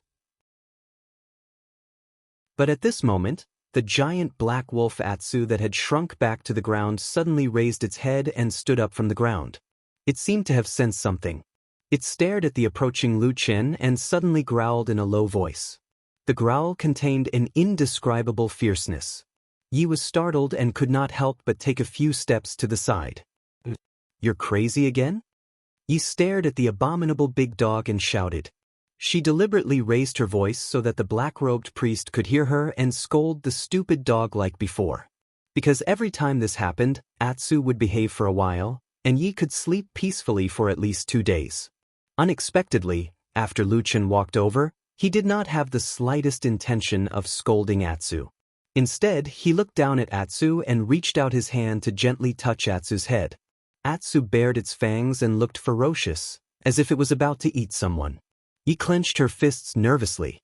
She thought to herself, "If you have the guts, bite this priest to death and then eat him, I'll consider you a capable person. You want to go with me?" It was Lu Chen who asked Atsu in a low voice. Atsu wagged its tail and stood beside his feet. Lu Chen smiled, nodded, and walked out of the door. Yi was at a loss for a moment, unsure if she should follow. But before Lu Chen walked out, he suddenly turned back and said to her, "Go call the Black Fire Guards and ask them to go to the Firerock leader's side." Yi was stunned for a moment, then nodded and said, "Okay, I'll ask the group outside to go." There were a total of 20 Black Fire Guards trained by Lu Chen. These days, they were divided into 4 shifts and took turns to guard outside the house. There were 3 shifts a day, and each shift was 4 hours long. At the moment, there were 5 people guarding outside the house, so Yi asked this question. Unexpectedly, after a moment of silence, Lu Chen shook his head and said, "No, call all of them." Ye's body trembled slightly, and a look of shock appeared on her face. Lu Chen looked at her calmly and did not speak. After a while, Yi seemed to wake up from a dream and hurriedly said, Yes, I'll go now. As she spoke, she quickly ran out of the stone house. When the sunlight outside fell on her, she didn't know why, but she didn't feel any warmth. She only felt a faint chill enveloping her body, causing her to subconsciously shiver. Chapter 332. Lu Chen walked slowly through the Black Fire Tribe's camp. Along the way, he often saw people from the Black Fire Tribe coming and going. The Black Fire Barbarians also saw Lu Chen, but perhaps out of awe or disgust, no one dared to approach him, let alone take the initiative to greet Lu Chen. Lu Chen was already used to this kind of treatment. In fact, this made him feel more comfortable. If the surrounding barbarians really saw him as a real tribe priest and worshipped him infinitely, He would have a huge headache if they rushed over and kowtowed to him. Along the way, the Black Fire Tribe's camp looked very peaceful. Everywhere he looked, the Black Fire Tribe members were also very normal. But as he walked towards Hui Yan's residence, Lu Chen still quietly took out the Vulcan staff and held it in his hand. It was normal for a priest to have a staff in his hand. Perhaps it was because he walked slowly, or Yi ran quickly because she was anxious, but when Lu Chen was almost at the stone house where Hui Yan lived, 20 Black Fire Guards had already rushed over. And behind these barbarian warriors, there was a barbarian girl looking at them from afar. It was Yi. But looking at her, it seemed that she didn't want to come over. Lu Chen glanced at her, but didn't mind. He even smiled at her, then turned his head to look at the Black Fire Guards. Just as Lu Chen had said before, these 20 barbarian warriors were actually Divine Wood race members who had been captured and surrendered. They had been selected by Lu Chen, and after casting black flame runes on them, he had ordered people to prepare special clothes for them. Now, they could be considered as a small army that only obeyed his orders. Even Lu Chen directly told these black fire runes that could kill people. In short, they could either work for him or die. This sounded very evil, but Lu Chen did it without any hindrance. It was unknown if it was because he grew up in such a dark and sinister environment that his heart was as hard as iron, or if he saw that these were all barbarians and had no compassion for them. As for what he was thinking in his heart, only he himself knew. In front of this mysterious and terrifying black-robed priest, the 20 Black Fire Guards were all expressionless. After all, their lives were in someone else's hands, and no one would have a good expression. Lu Chen didn't care about this either. After all, he only wanted the power of these people to die for him. When he whispered some instructions to the Black Fire Guards, and then turned to walk towards the Firerock House, Lu Chen suddenly thought of the time when he was still in the Kunlun Mountains in the north. At that time, although the days in the Kunlun party were a little boring, looking at it now, how could it not be a little warm? Moreover, there was still that young girl who loved to smile most of the time. Even recalling her seemed to warm his heart. He shook his head and collected his thoughts. Then, he looked at the door of the stone house and saw the Fire Hawk standing there. Apart from him, there were 2 other tall Black Fire Tribe warriors standing behind him. Lu Chen quietly looked at Hui Yan. His gaze was calm, but it could not be said to be gentle. However, Huang seemed to be a bold and courageous youth of the barbarian tribe. Not only was he not afraid of the black-robed priest like the other barbarians, he even sneered and stared at Lu Chen without any intention of retreating. Lu Chen walked over and said, "Why are you here?" The Fire Hawk snorted, but then he seemed to have thought of something and suppressed his temper. He said, "My grandfather and father are waiting for you inside. They have something to discuss with you." Lu Chen replied, as if he did not suspect anything. He then walked towards the stone house. However, at this moment, Huang suddenly stretched out his hand and stopped him. He said, "Wait a moment." Lu Chen's footsteps paused. He asked, "What is it?" Huang expressionlessly said, "My grandfather just said that only the 3 of you can enter. At the same time, in order to be on guard, no one is allowed to bring weapons inside." Weapons? Lu Chen seemed to understand after thinking for a while. He raised the fire god's staff in his hand slightly and said, "Are you talking about this fire god's staff?" Huang was just about to speak when he suddenly heard a ferocious roar from the side. It was the giant black wolf beside Lu Chen. It suddenly walked out from behind him and bared its teeth, staring fiercely at Huang as if it was about to pounce on him. Huang's heart turned cold. Previously, he had been pounced on by this giant wolf once. To be honest, that time, he was quite frightened. At this moment, he subconsciously took 2 steps back, but he immediately realized that he was a little embarrassed. He said angrily, "Lu Chen, aren't you going to take care of this demonic wolf?" Lu Chen waved his hand, and Atsu's ferocious aura retracted slightly. Huang heaved a sigh of relief, but his face darkened as he said to Lu Chen, "Leave the fire god's staff here and go in yourself." Lu Chen glanced at him indifferently, but shook his head. Then, without saying a word, he prepared to walk into the house again. Huang was immediately enraged. He had been the pride of the tribe since he was young, and everyone knew that he was the candidate for the future patriarch. For the sake of Hua Hu and Hui Yen, everyone would give in to him. Even adult warriors would be extremely polite when they spoke to him, and no one had ever looked down on him so openly. Therefore Huang exploded with the same impulse as before. Of course, it was also possible that he had other thoughts. He suddenly rushed in front of Lu Chen and blocked his path. He said angrily, "Leave the fire god staff behind before you can go in." Lu Chen looked at him and said, "What if I don't want to stay?" Huang sneered, "Then don't even think about going in." Lu Chen thought for a moment, then said with an "Oh, all right, then I won't go in." With that he turned around and left. Hui Ying's original sneer instantly froze on his face as if it had frozen. He opened his mouth in shock, but at this moment he didn't know what to do. What are you doing?" he stammered as he shouted at Lu Chen's back. At the same time, his voice was filled with disbelief and indescribable anger as he shouted, "Our tribe's leader and leader are waiting for you. How dare you ignore them?" His voice was so loud that even the people far away could hear him. Everyone looked over. At the same time, from the stone house behind him, an old sigh could be faintly heard. There seemed to be a hint of helplessness in that voice. Until the end, Lu Chen still did not follow Hui Ying's orders. He put down the fire god's staff and entered the stone house to pay his respects to the tribe leader. To this black-robed priest, he didn't seem to care about anything other than the power in his hands that he would never let go. Before he left, he told Huang, who was almost in a state of rage, that if there was anything else, he could ask his grandfather and father to go to the priest's stone house to find him. These words made Huang fly into a rage. The shame of being humiliated in front of him and failing to complete his mission made this barbarian youth bristle with anger. He roared for his men to capture Lu Chen, but very quickly, reality taught him another lesson. The 20 black fire guards blocked the way in silence. But under the gloomy gazes of these people, the warriors behind Huang didn't dare to rush over. They even grabbed Huang tightly so that the angry youth wouldn't lose control and rush to his death. This was what happened in the Black Fire Tribe's camp. But it was the Black Fire Guards who had been captured by the Divine Tree who had suppressed the young chief of the Black Fire Tribe. This was, of course, a major event that shook the entire tribe.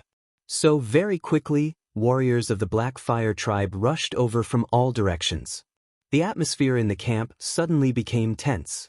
Some people began to appear around the priest's stone house intentionally or unintentionally. Some warriors slowly approached and surrounded the stone house.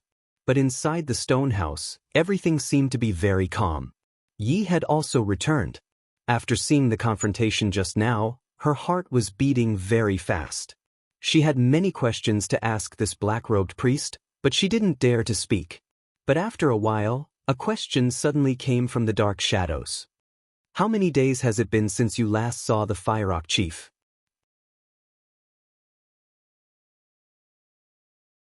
Chapter 333. Firerock Chief. Yi was startled for a moment. After thinking carefully for a while, a trace of doubt flashed across his face. I didn't pay much attention." Lu Chen said, "Don't you usually walk around the camp doing things?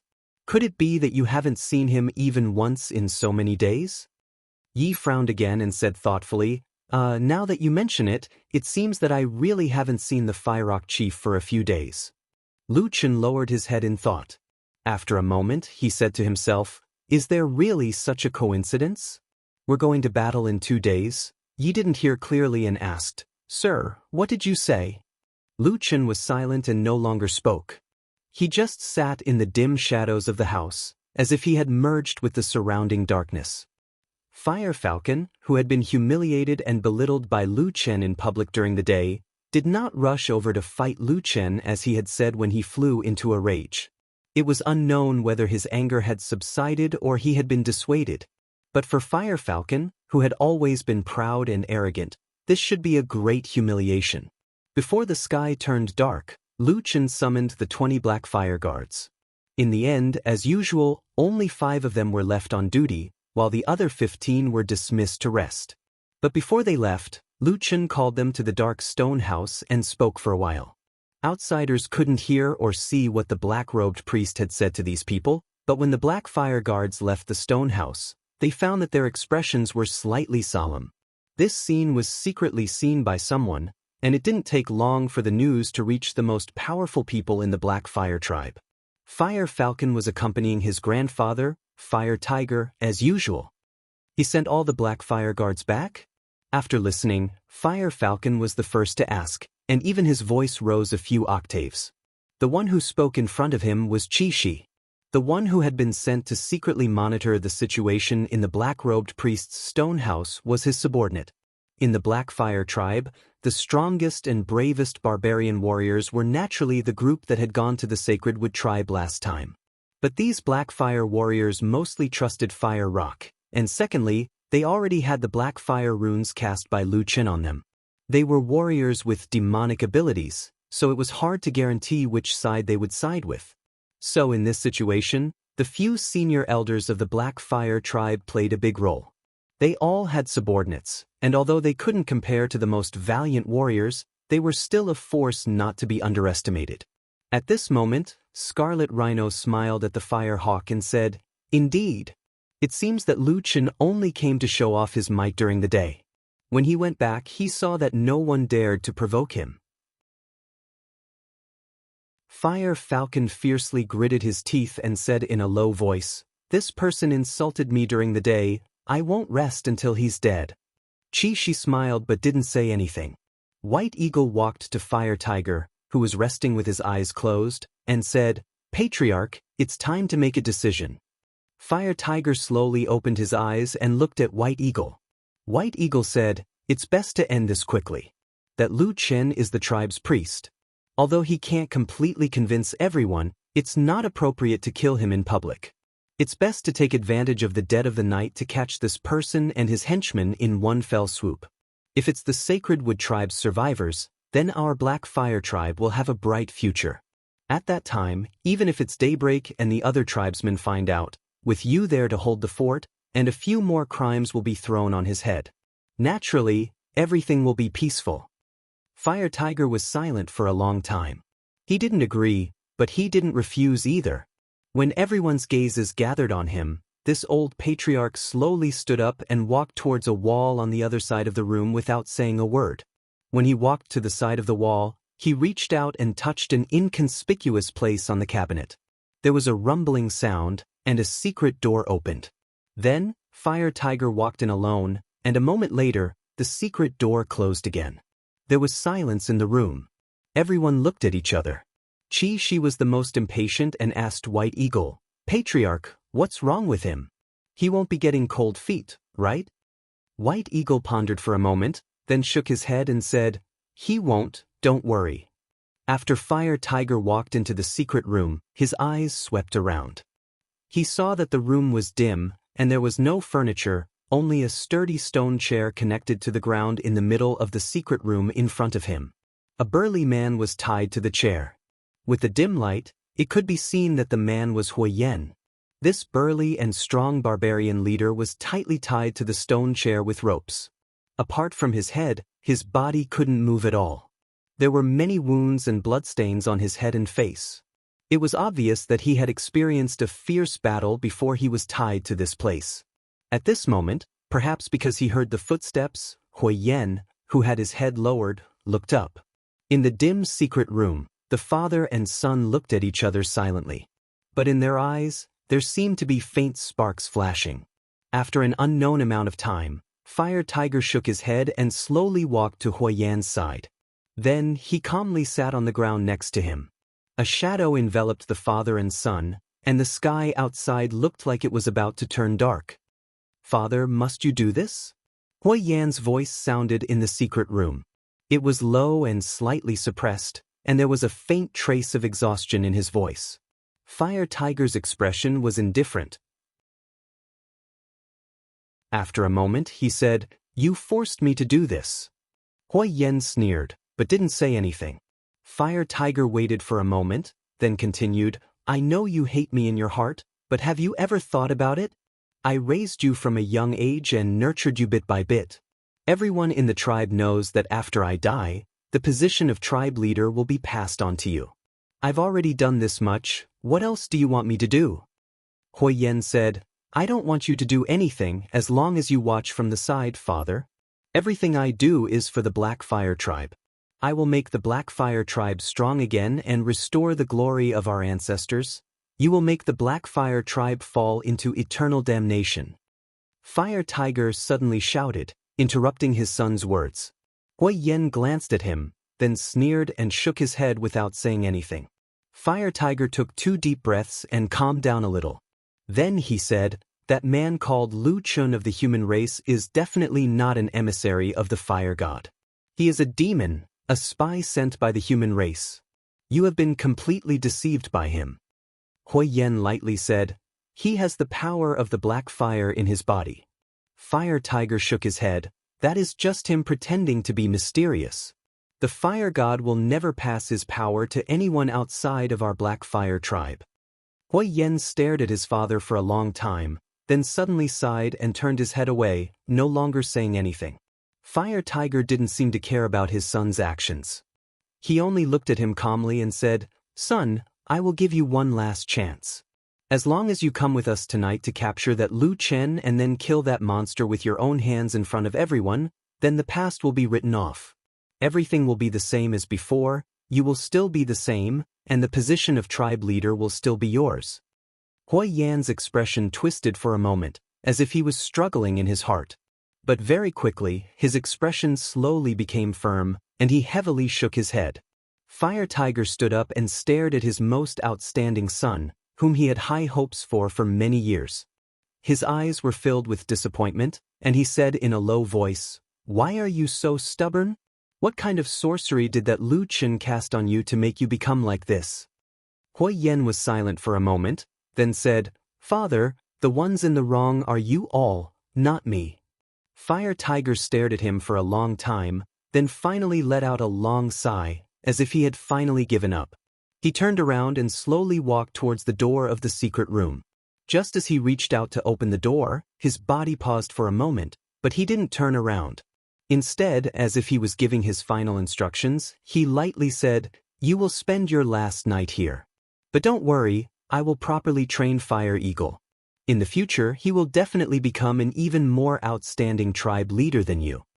As he finished speaking, he walked out. The secret door to the secret room closed behind him. Instantly, darkness rushed in from all directions, enveloping Hui Yen in a black shadow. Hui Yen looked up in the darkness, only to see that the sky outside the crack had finally turned completely dark.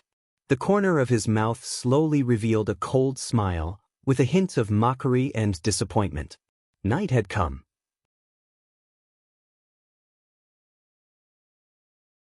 Chapter 334. Deep into the night, the Black Fire tribe's camp was silent. Darkness shrouded the land, and the cold wind whistled past. There were also dark clouds in the night sky, and apart from a few torches around the camp, there was almost no other light. To survive in this harsh wasteland, the Black Fire tribe naturally couldn't be in a relaxed state. Even in the middle of the night, there were people standing guard around the camp. The guards vigilantly watched the seemingly endless wasteland around the camp. Although the sky was too dark to see too far, they still used the torches to illuminate the nearby areas. They were still on guard against dangerous monsters that might appear at night, or unpredictable dangers that came from the depths of the darkness. For example, in the past, the Black Fire tribe and the Divine Wood tribe had both been ambushed. Apart from the sentries that were set up around the camp, there would usually be 1 or 2 groups of barbarian warriors patrolling the interior of the camp. However, in this dark and windy night, there were no changes to the sentries around the camp. Only the sentries that were supposed to be patrolling the interior of the camp had disappeared. The people who arranged and dispatched these things were naturally the few influential figures of the Black Fire tribe. However, in the middle of the night, these few influential figures of the tribe didn't go to sleep as usual. Instead, they were gathered in a dark corner of the tribe. About 20 to 30 feet in front of them, there was a remote and somewhat lonely stone house. Occasionally, 1 or 2 figures could be seen walking around the stone house. In the darkness, Flaming Tiger, White Eagle, Scarlet Rhino and the others all stood together with solemn expressions. Firehawk also stood beside his grandfather, but perhaps because of his youth, he still couldn't be as calm as these elders. His childish face was filled with excitement and nervousness, and his hands were tightly clenched into fists, even slightly trembling. Behind them, in the dark shadows, there were dozens of silent figures lurking there. The cold glint of their weapons could be faintly seen, and a murderous aura could be felt. "Are you sure there are only 5 black fire guards outside the house?" Chief Flaming Tiger's voice rang out in the darkness as he asked Scarlet Rhino. Scarlet Rhino nodded and said with certainty, "Yes, there are only 5 of them. The other 15 have already returned to the Divine Wood Tribe's residence." Flaming Tiger was silent for a moment. He turned his gaze to the back and glanced at the warriors hidden in the shadows. Then his gaze landed on the White Eagle. White Eagle immediately said, "Don't worry, Patriarch. These warriors are the younger generation of us old men. Although they may not be as good as Iron Bear, Black Ox, and the others, they have no problem fighting. The most important thing is that they are obedient." Fire Tiger silently nodded his head. He coldly snorted and said, "If it weren't for the fact that Hui Yen brainwashed the young warriors of my clan, causing them to worship that human priest, I would have killed this scourge myself." Hearing this, White Eagle only smiled and said, "Patriarch, there's no need to worry. All the fault lies with that human, Luchin. As long as he's killed, you can make a public announcement, and those young warriors will naturally come to their senses." Flaming Tiger nodded. It seemed that he agreed with White Eagle's words. He then took a deep breath and said, "Then let's begin." White Eagle turned around and looked at Scarlet Rhino. They then nodded at the same time and suddenly waved their hands towards the darkness. A low but intimidating roar suddenly sounded. Dozens of figures stood up at the same time, their weapons flashing with cold light. Then, under the cover of the darkness, they began to rush towards the lonely stone house. The night wind whistled, seeming to bring with it a bone-chilling cold. When it blew against people's faces, they could not help but shiver. Flaming Tiger seemed to be a little uneasy. He turned to White Eagle and said, "I heard that those black fire guards have been enchanted by Lu Chen. They can enter the demonification state and their combat strength will soar several times. Can we defeat them?" White Eagle said seriously, "Patriarch, don't worry. I have already thought about this.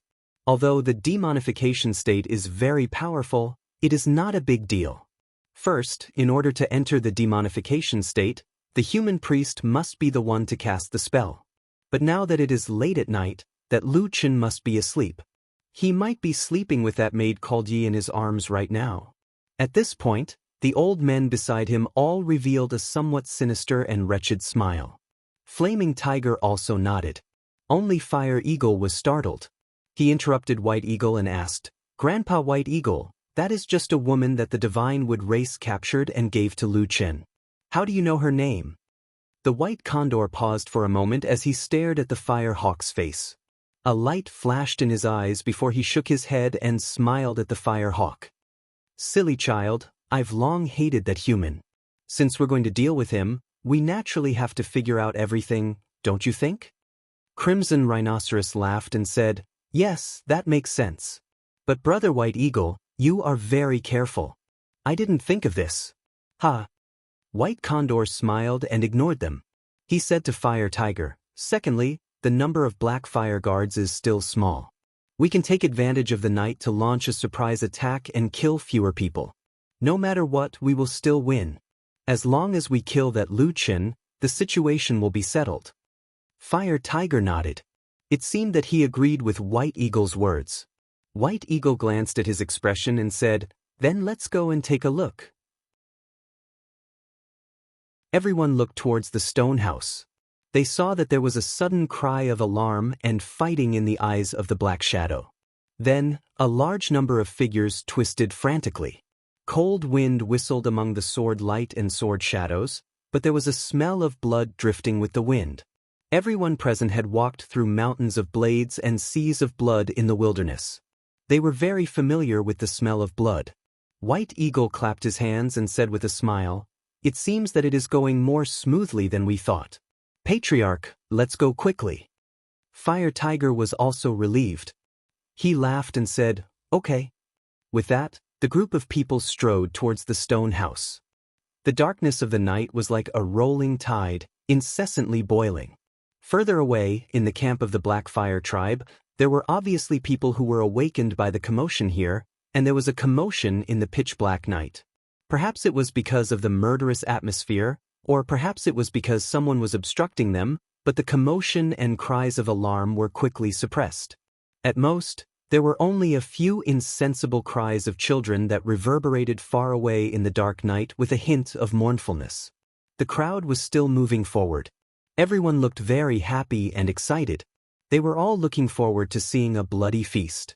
But halfway through, someone frowned, feeling that something was wrong. That was because the sounds of fighting still hadn't stopped even now. There were still flashes of cold light in the darkness ahead, and at the same time, there were stifled roars. That was the result of telling these young warriors to keep quiet and not make any noise. Closer, closer. Everyone subconsciously quickened their pace. As they neared the dark stone house, Flaming Tiger and the group of elders finally saw the situation in front of the stone house clearly with the help of the faint glimmer of light that shone nearby. Dozens of young barbarians gathered at the entrance of the stone house. However, they couldn't rush in at the moment. This was because there were 4 or 5 figures blocking the entrance of the stone house. They were relying on the narrow space to resist the surging attack. Although they had the advantage of the terrain to be able to resist the siege of so many people, one could imagine that the battle strength of the people in the sect was not to be underestimated. Using the faint light to take a closer look, everyone immediately sucked in a breath of cold air. They saw that the muscles of the barbarians in the house were bulging, as if they were about to burst. Their bodies seemed to have swelled up, and they looked like demons and ghosts. It was the appearance of demons. Without a sound, without any warning, these black fire guards had suddenly entered a state of demons, and then blocked everyone at the door. Fire Tiger's heart suddenly sank, and a wave of unease swept through his heart. He stopped and was about to turn to ask White Eagle, but suddenly his heart turned cold. It was a coldness that penetrated his heart and lungs. Because there was a blade that was as cold as ice that pierced through his back, and then mercilessly, with a trace of cruel aura, directly pierced through his old chest. His entire chest and body instantly turned cold. Fire Tiger's body suddenly swayed, and then he turned his head to look. In that instant, he felt as if everything around him had suddenly slowed down. Qi and the other elders were still nervously looking in the direction of the stone house. Only his grandson, Fire Eagle, who was standing close to him, seemed to sense something and turned his head to look. At the same time, a trace of fear appeared on his face. Another figure silently appeared behind him, moved his hand away from the hilt of the blade, and then smiled at him slightly apologetically. The night wind whistled past, and the white hair on that person's head became somewhat messy. Behind him, a black shadow was silently stepping out of the darkness. It was such a familiar, abnormally tall figure. It was as if the sky was filled with darkness, and this old barbarian was drowning in it.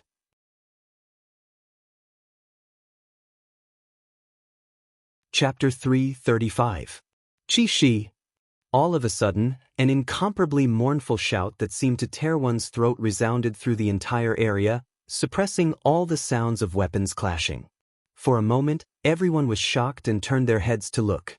Behind the crowd, the old chief of the Blackfire tribe, Huahu, had his chest pierced by a sharp blade. Blood gushed out like a fountain, and in the blink of an eye, half of his body was already dyed red. White Eagle, who was standing behind him, hugged his body. His face was full of anger, and he pointed a blood-stained finger at Qi, who was standing on the other side of Huahu, who seemed to be at a loss, and roared, "Why did you assassinate the chief?" Qi's face was full of shock, and he subconsciously shook his head, saying, No, I didn't." Before he finished speaking, his eyes suddenly widened, and the elders standing around him also sucked in a breath of cold air.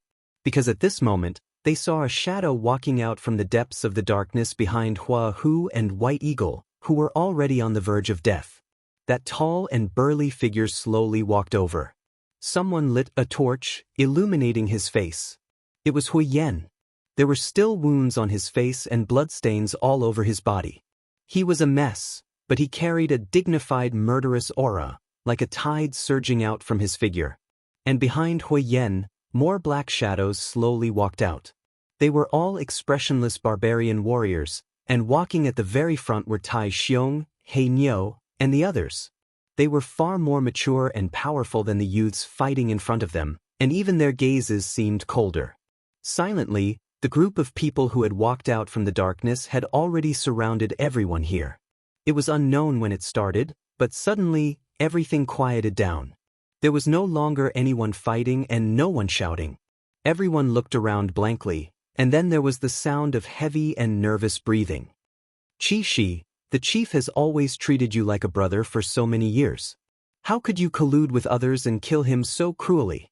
White Eagle was full of grief and indignation, roaring at Qi Shi. At the same time, his tiger eyes were filled with tears, and his emotions were extremely agitated. Qi Shi's face flushed red and he roared, "It wasn't me, don't slander me." As he spoke, he looked around and roared, "You all saw it just now, right? I've been standing here the whole time and didn't do anything. Quickly testify for me." The few tribal elders by the side were also in a state of shock, especially when they saw Hui Yen leading a large group of warriors to surround them. They faintly sensed something, and quite a few of them turned as pale as paper. Their bodies were also faintly trembling, and for a moment, no one went to answer Qi Shi's question.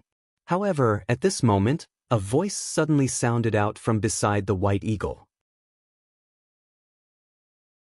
It was the Fire Eagle who had been standing beside the Fire Tiger and seemed to be in a daze. The Fire Eagle suddenly said, "No, he didn't kill him.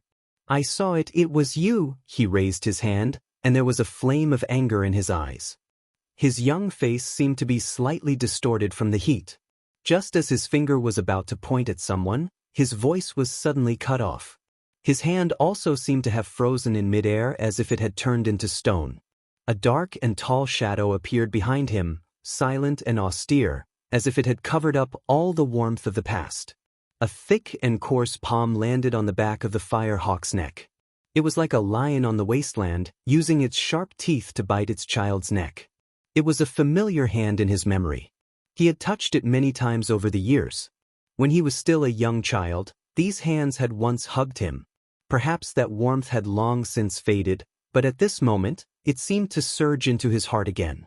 However, at this moment, that hand no longer had the warmth it once had. It was as cold as a knife, and all the words in the Fire Eagle's mouth were frozen back into his throat. The Fire Eagle raised his head in confusion, and what he saw was the familiar face of his father, Hui Yen, that fierce, cold, and scarred face with a trace of disappointment in his eyes. Hui Yen quietly looked at his son. Not long ago, he had seen with his own eyes the two closest relatives in this world, in this tribe, work together to harm him. He did not do anything to the Fire Eagle, and only looked at him. After a while, he said softly, "You think you can be the chief with this appearance?" The Fire Eagle's body began to tremble uncontrollably, and his face turned pale without a trace of blood. At the same time, in a place further away, with so many warriors gathered here, the huge commotion could no longer be suppressed. Lights lit up in the Black Fire tribe, and an unknown number of people were gathering here. The commotion came wave after wave. However, at the very center of the crowd, Hui Yen was still holding his son's neck, and it seemed that they were very close. He indifferently said to the Fire Eagle, "Say it again loudly. Who killed Grandpa?" The Fire Eagle's body trembled, and he looked around. He found that Qi Shi and the other elders, as well as the young warriors of the tribe, were surrounded by the most powerful warriors of the Black Fire tribe. The murderous intent was so thick that it seemed like it was about to explode. The hand behind his neck seemed to tighten a little. The Fire Eagle's entire body trembled, and he suddenly let out a loud cry, as if he could no longer endure this terrifying pressure. He gasped for breath and cried, pointing at Qi Shi and the others, and shouted, it's them, I saw it with my own eyes, it's them who killed Grandpa." Everyone in the Black Fire tribe was in an uproar. White Condor, who was originally a little nervous, let out a long sigh of relief. He silently took a few steps back and stood behind Hui Yan's burly body. He looked as if he wanted to hide himself in the darkness. Hui Yan expressionlessly looked at the group of people who were surrounded in the middle. At this moment, they had already become completely terrified and did not know what to do. Then, with the last shred of cold indifference, he waved his hand and slashed towards them. As the hand fell, a strange and distant voice suddenly rang out in the dark sky above the crowd. It sounded as if an ancient god was reciting an incantation from the vault of heaven. The power of darkness descended from the sky and turned into streaks of black light that sank into the bodies of the strongest and strongest barbarian warriors in the crowd. Roar! Waves of roars came from the mouths of many brute race warriors. They stepped forward, their clothes torn, and the muscles of their bodies twisted and bulged. It was as if there was an unimaginable and terrifying power flowing and exploding in their bodies, turning them from ordinary brute race warriors into violent killing machines. Demonization. The people looked up and saw that in the depths of the darkness, there seemed to be a black figure hidden in a place where the naked eye could not see, coldly watching the battle that had just taken place. The darkness was like a tide, crazily surging forward.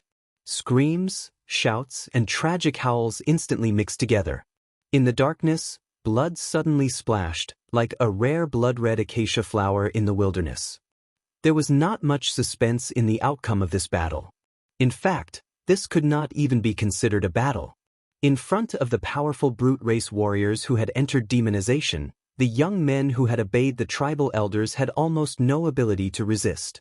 What welcomed them was a massacre that cut off their lives. Yes, it was a complete massacre. Apart from White Eagle, the other 5 tribal elders and all the young men who had participated in this matter, who were actually the family members of the 5 elders, were all killed on the spot. That night, blood splattered all over the Black Fire Tribe's camp. Some special people who were watching from afar were frightened, and at the same time, they were reminded of the night that their tribe was destroyed not long ago.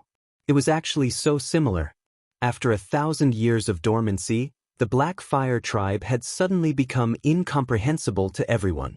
Not only were they cruel and merciless to their enemies, but they were also incomparably bloodthirsty to their own people. That night, the Black Fire Tribe underwent a shocking change. The Red Rhino Tribe and the other 5 elders of the tribe led a rebellion, plotting to seize the position of the tribe leader and plotting to kill the tribe leader, Huahu. The tribal warrior leader, Hui Yan, was not afraid in the face of danger.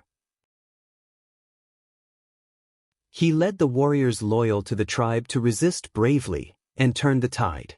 Finally, the crisis was reversed, and all the traitors were killed. Then, under the agitation of the crowd, many Black Fire Tribe warriors captured the remaining members of the 5th Elder's family and slaughtered them all. At dawn, Hui Yan stopped the crowd and cried in front of his father's corpse. Then, surrounded by the crowd, he officially ascended to the position of tribe leader.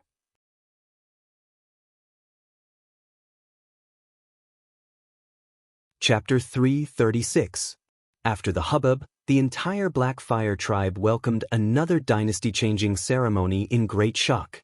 In the tribes of the wilderness, the ceremony of a chief ascending to the throne was one of the most solemn ceremonies. But on this day, the new chief, Huyan, who had just lost his father, Huahu, ordered that the ceremony be carried out in the simplest way. He said that it was not suitable for a grand ceremony. The tribe's camp was still bleeding, and those who had already died on the ground were people that everyone knew the day before. They were clansmen that they could greet when walking on the road. The air was filled with a solemn and austere atmosphere, and no one was in the mood to carry out the ceremony. Moreover, Huyan did not need this ceremony. This was never what he wanted. That day, when the cremation for his dead father was held, he stood by the fire and stared at the raging flames that engulfed his father's body. From beginning to end, he did not say a word. And standing beside Huyan, the barbarian youth who had inherited the bloodline of Huahu and Huyan, seemed to be unusually emotional. He cried loudly in front of the fire, his body trembling incessantly. In the end, he even knelt on the ground, desperately pounding the ground with his hands. His mouth was sobbing as if he wanted to say something, but he did not say it aloud. The man who stood beside him, as tall as a mountain, seemed to block out all the light, leaving only a dark shadow for him. He was so desperate that he could not breathe, so afraid that he did not dare to speak. When the ceremony ended that day, when Huahu had already turned into ashes and his soul had returned to the arms of the gods, everyone had already dispersed. Only the father and son were left in front of the fire. Huyen turned his head to look at his son, his face indifferent. Deep in his eyes, a trace of pain flashed, but it was only a flash and no one would see it again. Then he turned and left, not saying another word to his son.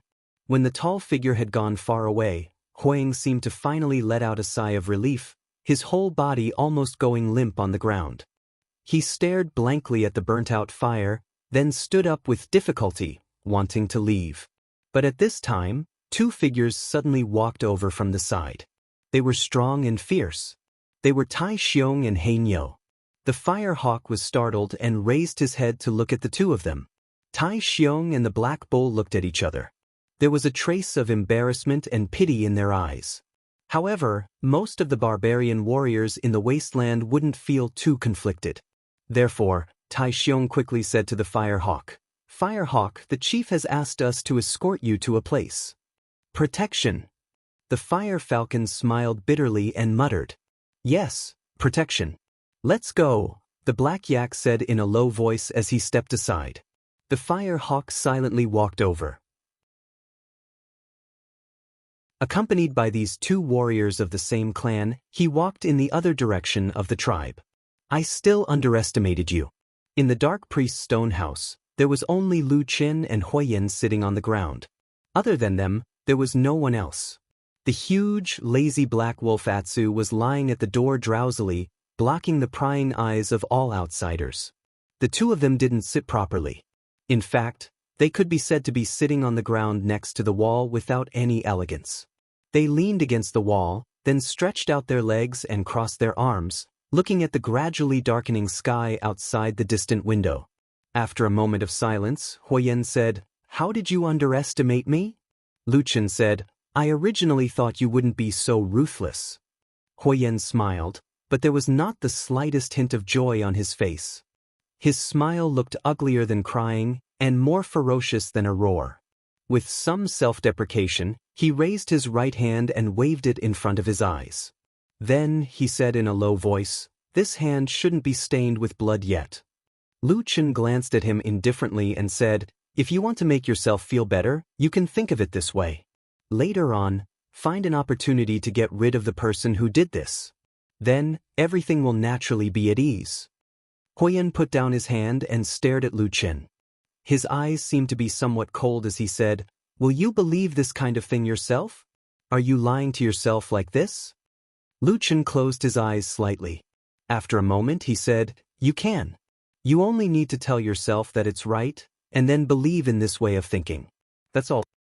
His expression and gaze seemed to drift about, as if he was thinking of the past. Then he said, "Sometimes if you don't do this, it will be very difficult for you to survive." Huyen looked deeply at the black-robed priest. He felt that there were many unknown secrets hidden under the priest's calm expression. However, on this day, he was not in the mood to find out. So, he only remained silent. After a while, Huyen suddenly took out something from his bosom, played with it a few times, and then threw it to Lu Qin. Lu Qin stretched out his hand to catch it. He found that it was a black stone. Back then, in the Black Stone Canyon where the fire god altar was located, there were many such stones. However, in other places, it was very rare. Huyen looked at him and said, "I'm a little curious. Why do you seem to be able to predict the future? When we left the fire god altar, you made an agreement with me to use the black stone as a signal to hang outside the door. Could it be that you already knew that there would be such an intense conflict between me and father?" Lu Qin used his hand to gently stroke the black stone. He shook his head and said, "I don't know. It's just that when I was at the northern side of the human race, I always heard and saw many such scenes. I thought that it's better to be prepared. It's better that it's useless.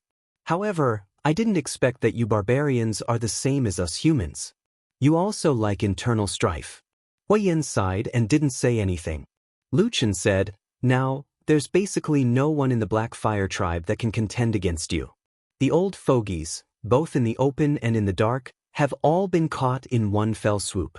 What do you plan to do next?" Huoyen snorted and said, "I've already come this far, what else can I do? You and I just need to continue." He looked up at the sky, a faint trace of excitement and hope appearing in the depths of his eyes. He said in a low voice, "This is all for the glory of the Fire God, to restore the supreme glory of our Black Fire tribe ancestors. One day, when I succeed, when I see our ancestors' spirits again, I can loudly boast about what I've done." Luchan stared at him. After a while, he nodded and said, "You're right. In any case, other than thinking like this, other than walking this path to the end, wasn't there no other choice for the time being? Thunder Lizard, Ghost Fox, and Mountain Spirit Tribe. You can choose one of the remaining three." Just as Huoyen stood up and prepared to leave, Luchan also stood up and called out to him before asking this question. Huoyen pondered for a while and said, "Let me go back and think about this carefully. The three tribes have their own advantages and disadvantages. I'll give you an answer tomorrow." Luchan nodded and said, "All right." Huoyen asked again, "But is there a need to be in such a hurry?"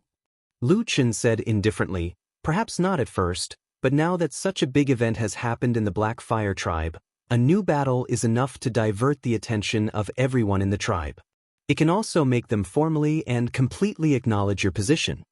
You need a victory that exterminates the tribe." Luchan said very seriously to Huoyen. Huoyen was silent for a while, then nodded and said, "You're right." With that, he turned and walked towards the door. However, when he passed by Atsu, who was lying on the ground, he suddenly stopped and looked around.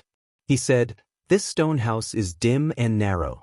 It doesn't suit your status." Luchan smiled and said, "You know I don't care about this." Huoyen's expression was solemn. He said, "As long as we can eliminate the 4 tribes and unify the north, then go south to the wilderness and revive our Black Fire tribe, I will build you a shrine that has never existed in the wilderness. That is the glory you deserve." Luchan laughed and waved his hand. Then, Huoyen also laughed. The two men smiled at each other, then turned and walked in different directions. In the sky outside the house, the darkness of the night once again descended upon this ill-fated tribe.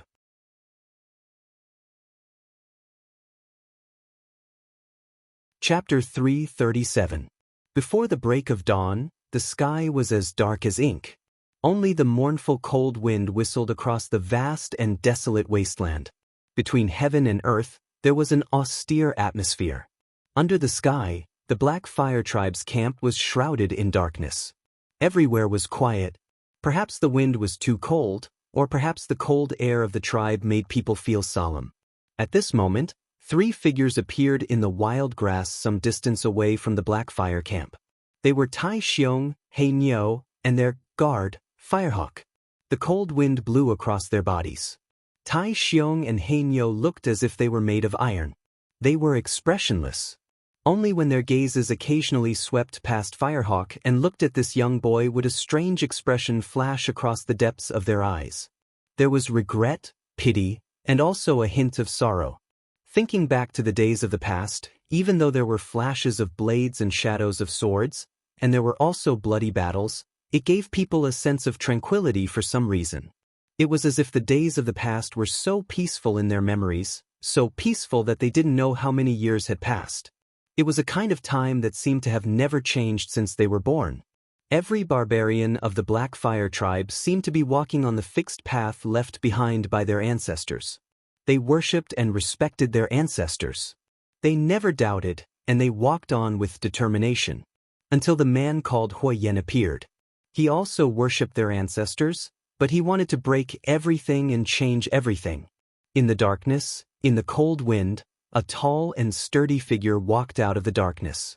The cold wrapped around him. Even the valiant barbarian warriors like Tai Xiong and He Niu couldn't help but feel a chill in their hearts. For a moment, Tai Xiong and the others even felt a trace of unfamiliarity from this leader who had followed them for so many years. Or perhaps it was a trace of confusion towards the dangerous and unpredictable days ahead. Huoyen walked in front of them and stopped. The cold night wind blew past. The farthest horizon seemed to have a faint glimmer of light. But under their feet, the wasteland was still pitch black. Even at such a close distance, they could only see each other's blurry faces. Firehawk looked up at him. For some reason, his body suddenly trembled. On the other hand, Huiyen remained silent. His gaze finally landed on his son. His gaze was deep, as if he wanted to see through the child's heart. Under his intense gaze, the Firehawk seemed to find it difficult to resist. It became more and more nervous, breathing faster and faster, and its body began to tremble again. Tai Xiong and Black Bull, who were standing at the side, could not bear to watch. Black Bull wanted to say something but hesitated. Tai Xiong, on the other hand, clenched his teeth and summoned his courage to speak to Huiyen in a low voice. Patriarch, Fire Eagle is your son after all. Moreover, he is only a child. When your grandfather said to you, Huiyen suddenly interrupted Tai Xiong's words, but his gaze remained fixed on Huiying. Even his words were directed at Huiying. When your grandfather said to you that he wanted to kill me and make you the next clan leader, what did you do? Tai Xiong and Black Yak trembled at the same time. They pursed their lips and lowered their heads, not daring to say another word. After hearing his father's words, Fire Eagle's face turned ashen. His body trembled uncontrollably, and he suddenly cried out, Father, I didn't want to harm you. I really didn't want to harm you. With a plop, Fire Eagle had already knelt in front of Huiyen. He reached out and hugged Huiyen's legs, crying, From the beginning to the end, I really didn't say a single word to harm you. Everything was instigated by Scarlet Rhino, White Eagle, and the others. His mournful cries resounded far and wide in this vast wilderness. It sounded like the cries of a young beast that was suddenly facing death, and it caused others to be unable to help but raise their eyebrows and feel pity in their hearts.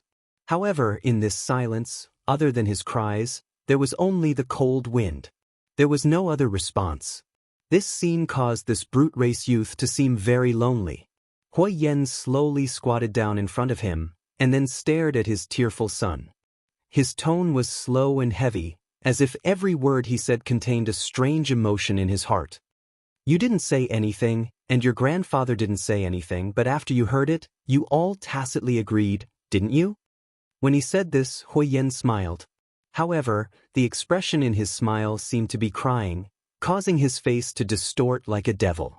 He said in a hoarse voice, I still remember how excited you were at that time.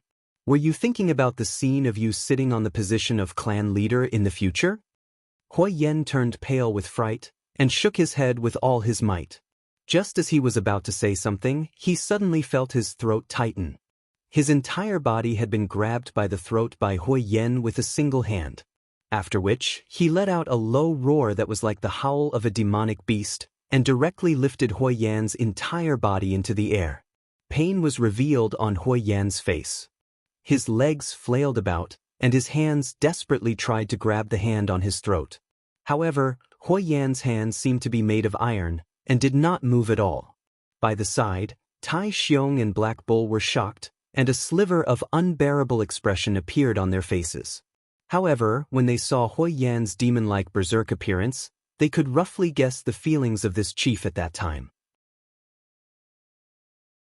How could a person who had been betrayed, abandoned, and assassinated by his closest blood relative in the world remain calm? Huiyen roared in a low voice, and stared at his son, who was grabbed by his giant hand. Within his fury, there was sadness and disappointment as he hissed, Why are you so anxious? Don't tell me that I will not pass this position to you in the future. Just what have I done wrong for you and father to treat me like this? What? He let out a furious roar, like the long roar of a lion, and his voice shook the surroundings. Then he threw Huiyen away with a single hand. The young man from the brute tribe rolled for a long distance in the underbrush of the wilderness, and finally landed heavily on the ground, moaning in pain. Huiyen once again took a step forward, and walked towards Huiyen. Black Bull and Tai Xiong looked at each other, and finally seemed to be unable to endure any longer. Black Bull took a step forward and said in a low voice, Chief, he is your son after all, please spare him, you. Huiyen suddenly opened his mouth, and interrupted Black Bull's words. His voice was as deep as the cold wind, and he said, "Leave me and my son alone." Black Bull and Tai Xiong were silent, and in the end, they did not dare to say anything more. They could only look at the figure that was moaning in pain from afar, and leave this place with a trace of a sigh in their hearts. They walked towards the tribe's camp in the distance, and very quickly disappeared into the darkness of the wilderness. Hui Yan's face was as cold as frost, and he did not turn back to look at the two loyal subordinates who had left. His gaze was always fixed on Hui Yan, the son that he had once placed high hopes on, and the son that he loved deeply. After a while, he took a deep breath and looked up at the dark sky. The faint light of dawn was slowly rising from the edge of the horizon.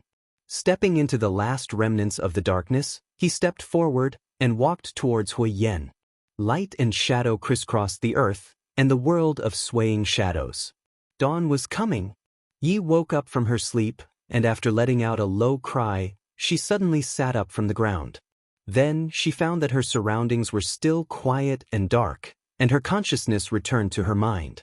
She found that she was still in the familiar stone house, and only then did she press her hand on her chest and gasped for breath. After a long while, she finally calmed down. "Did you have a nightmare?" Suddenly, a low and calm voice came from a dark corner of the house. It was Lu Chen's voice. Yi glanced in that direction, and after a moment of hesitation, she softly said, "Yes." Lu Chen was silent for a moment and suddenly said, "A long time ago, when I was still in the north, someone said that you barbarians in the south were so fierce, and how you killed without blinking an eye. But no one has ever said that you are actually like the human race, that you have so many emotions, and that you also have nightmares?" Yi snorted, a little unhappy in her heart, and could not help but retort, "Since I was young, I have heard the elders in my tribe say the same thing about you humans. So there is nothing to say about this matter." Lu Chen seemed to pause and then suddenly laughed.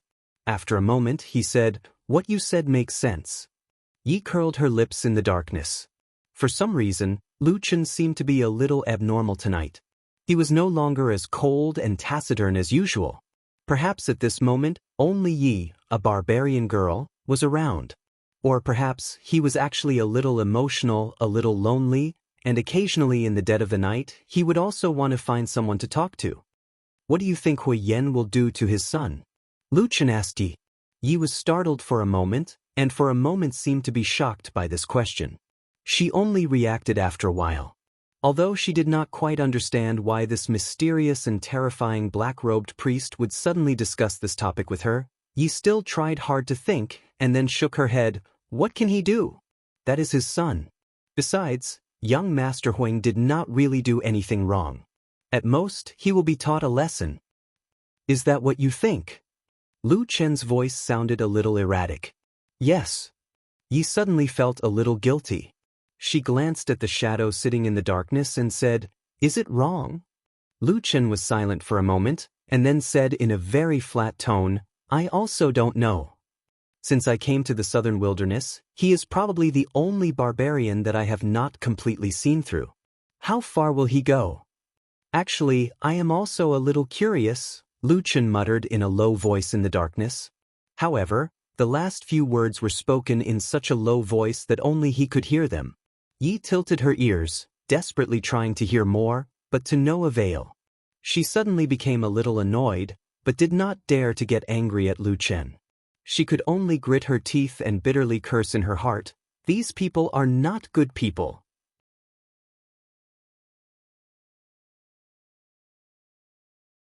Chapter 338. From that day on, Fire Eagle disappeared from the Black Fire tribe. No one had seen him again, and no one knew where he went. It was as if such a person had vanished into thin air, suddenly disappearing from the tribe. After Hui Yan ascended to the throne of the Black Fire tribe's chief, his usual imposing manner became more and more dignified. Even confidants like Iron Bear and Black Bull were somewhat silent in front of him, and no one in the tribe dared to mention Fire Eagle's name in front of him. That night, many people died in the tribe, and the original power structure was broken, especially the old generation of noble families. Except for the White Eagle tribe, almost all of them were uprooted. After that, Hui Yen quickly promoted and supported a few other up-and-coming clans. Among them, the ones with the highest status were the clans of Tai Xiong and Heinyo.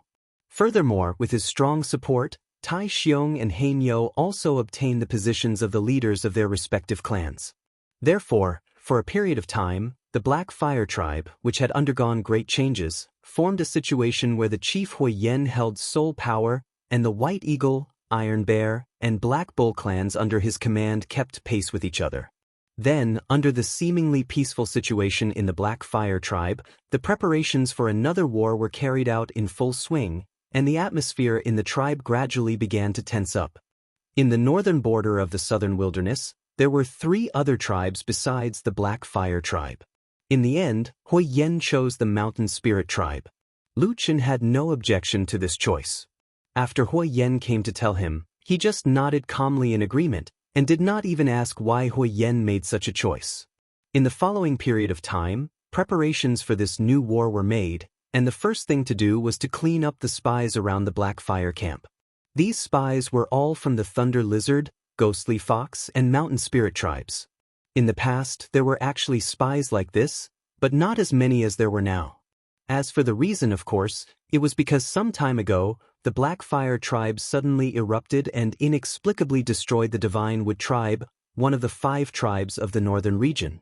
Although the Black Fire Tribe had retreated to their own camp after that, and did not display any overbearing aura to the outside world, and it was even said that there was some internal strife, the other 3 tribes did not dare to let their guard down. The other 3 tribes had even sent people to the Black Fire Tribe to inquire about the reason for the war and why the Black Fire Tribe was so ruthless. Towards this question, the Black Fire Tribe, or rather, Firerock Tribe, had a very simple and powerful answer. It was the Divine Wood Tribe who made the first move. In short, no matter what, the Divine Wood Tribe no longer existed, and the other 3 tribes wouldn't stir up trouble for such a vanished tribe. However, it was inevitable that they would be more careful around the Black Fire Tribe. Who knew if those lunatics would suddenly go crazy one day and target him? The Black Fire Tribe's subsequent purge of their spies caused the other 3 tribes to become nervous in addition to being surprised.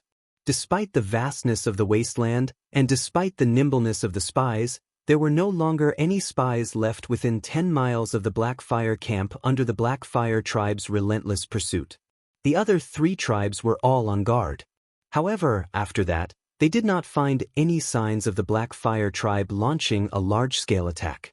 Instead, they received messengers from the Black Fire Tribe. The messages they conveyed were similar.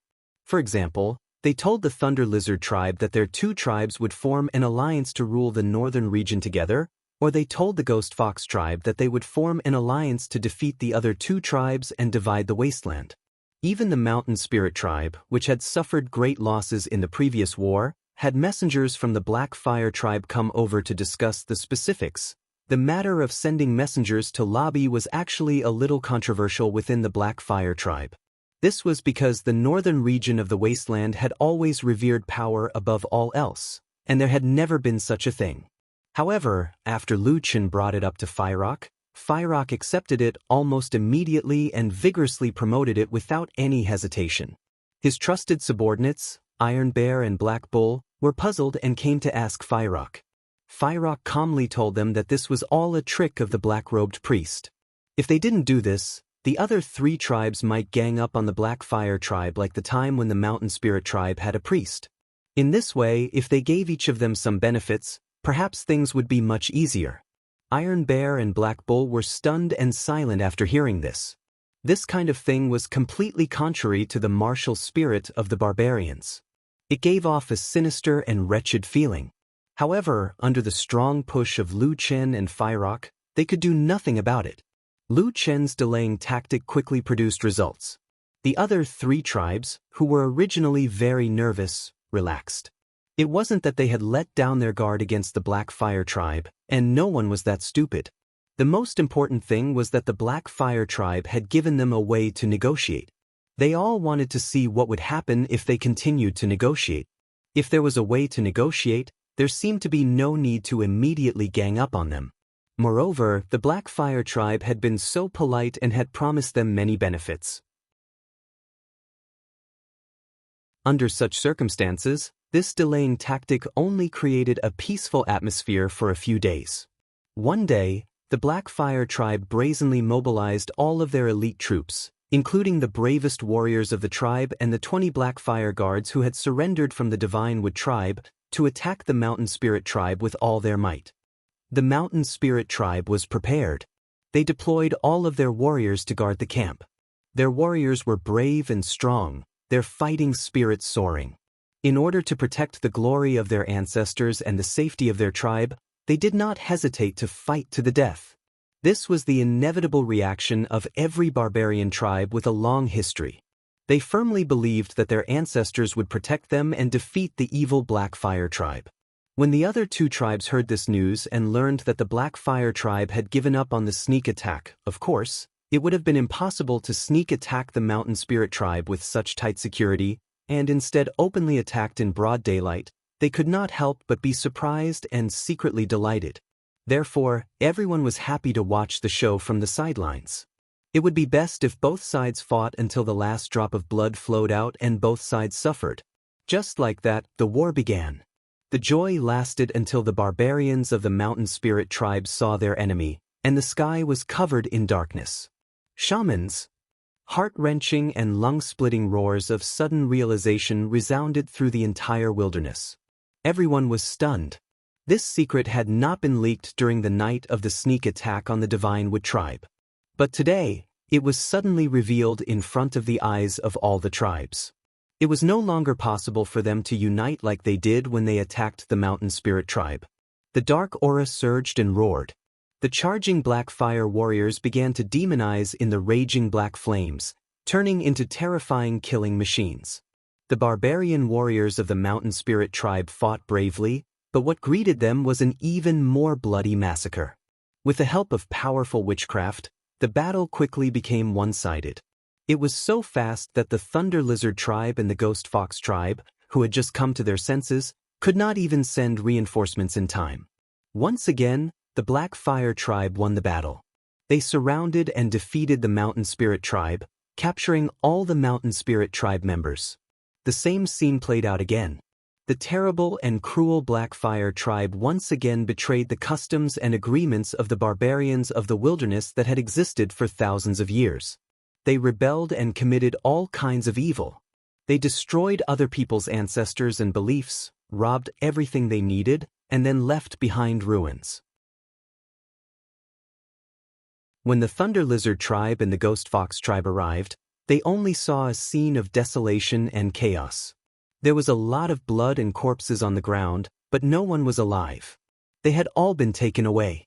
And now, in the northern region of the wasteland, there were only 3 tribes left. An ice-cold, invisible darkness was rapidly spreading across this vast land. You're tuning in to the Wandering Hero YouTube channel. Don't forget to subscribe and join us on this journey to catch the most captivating stories.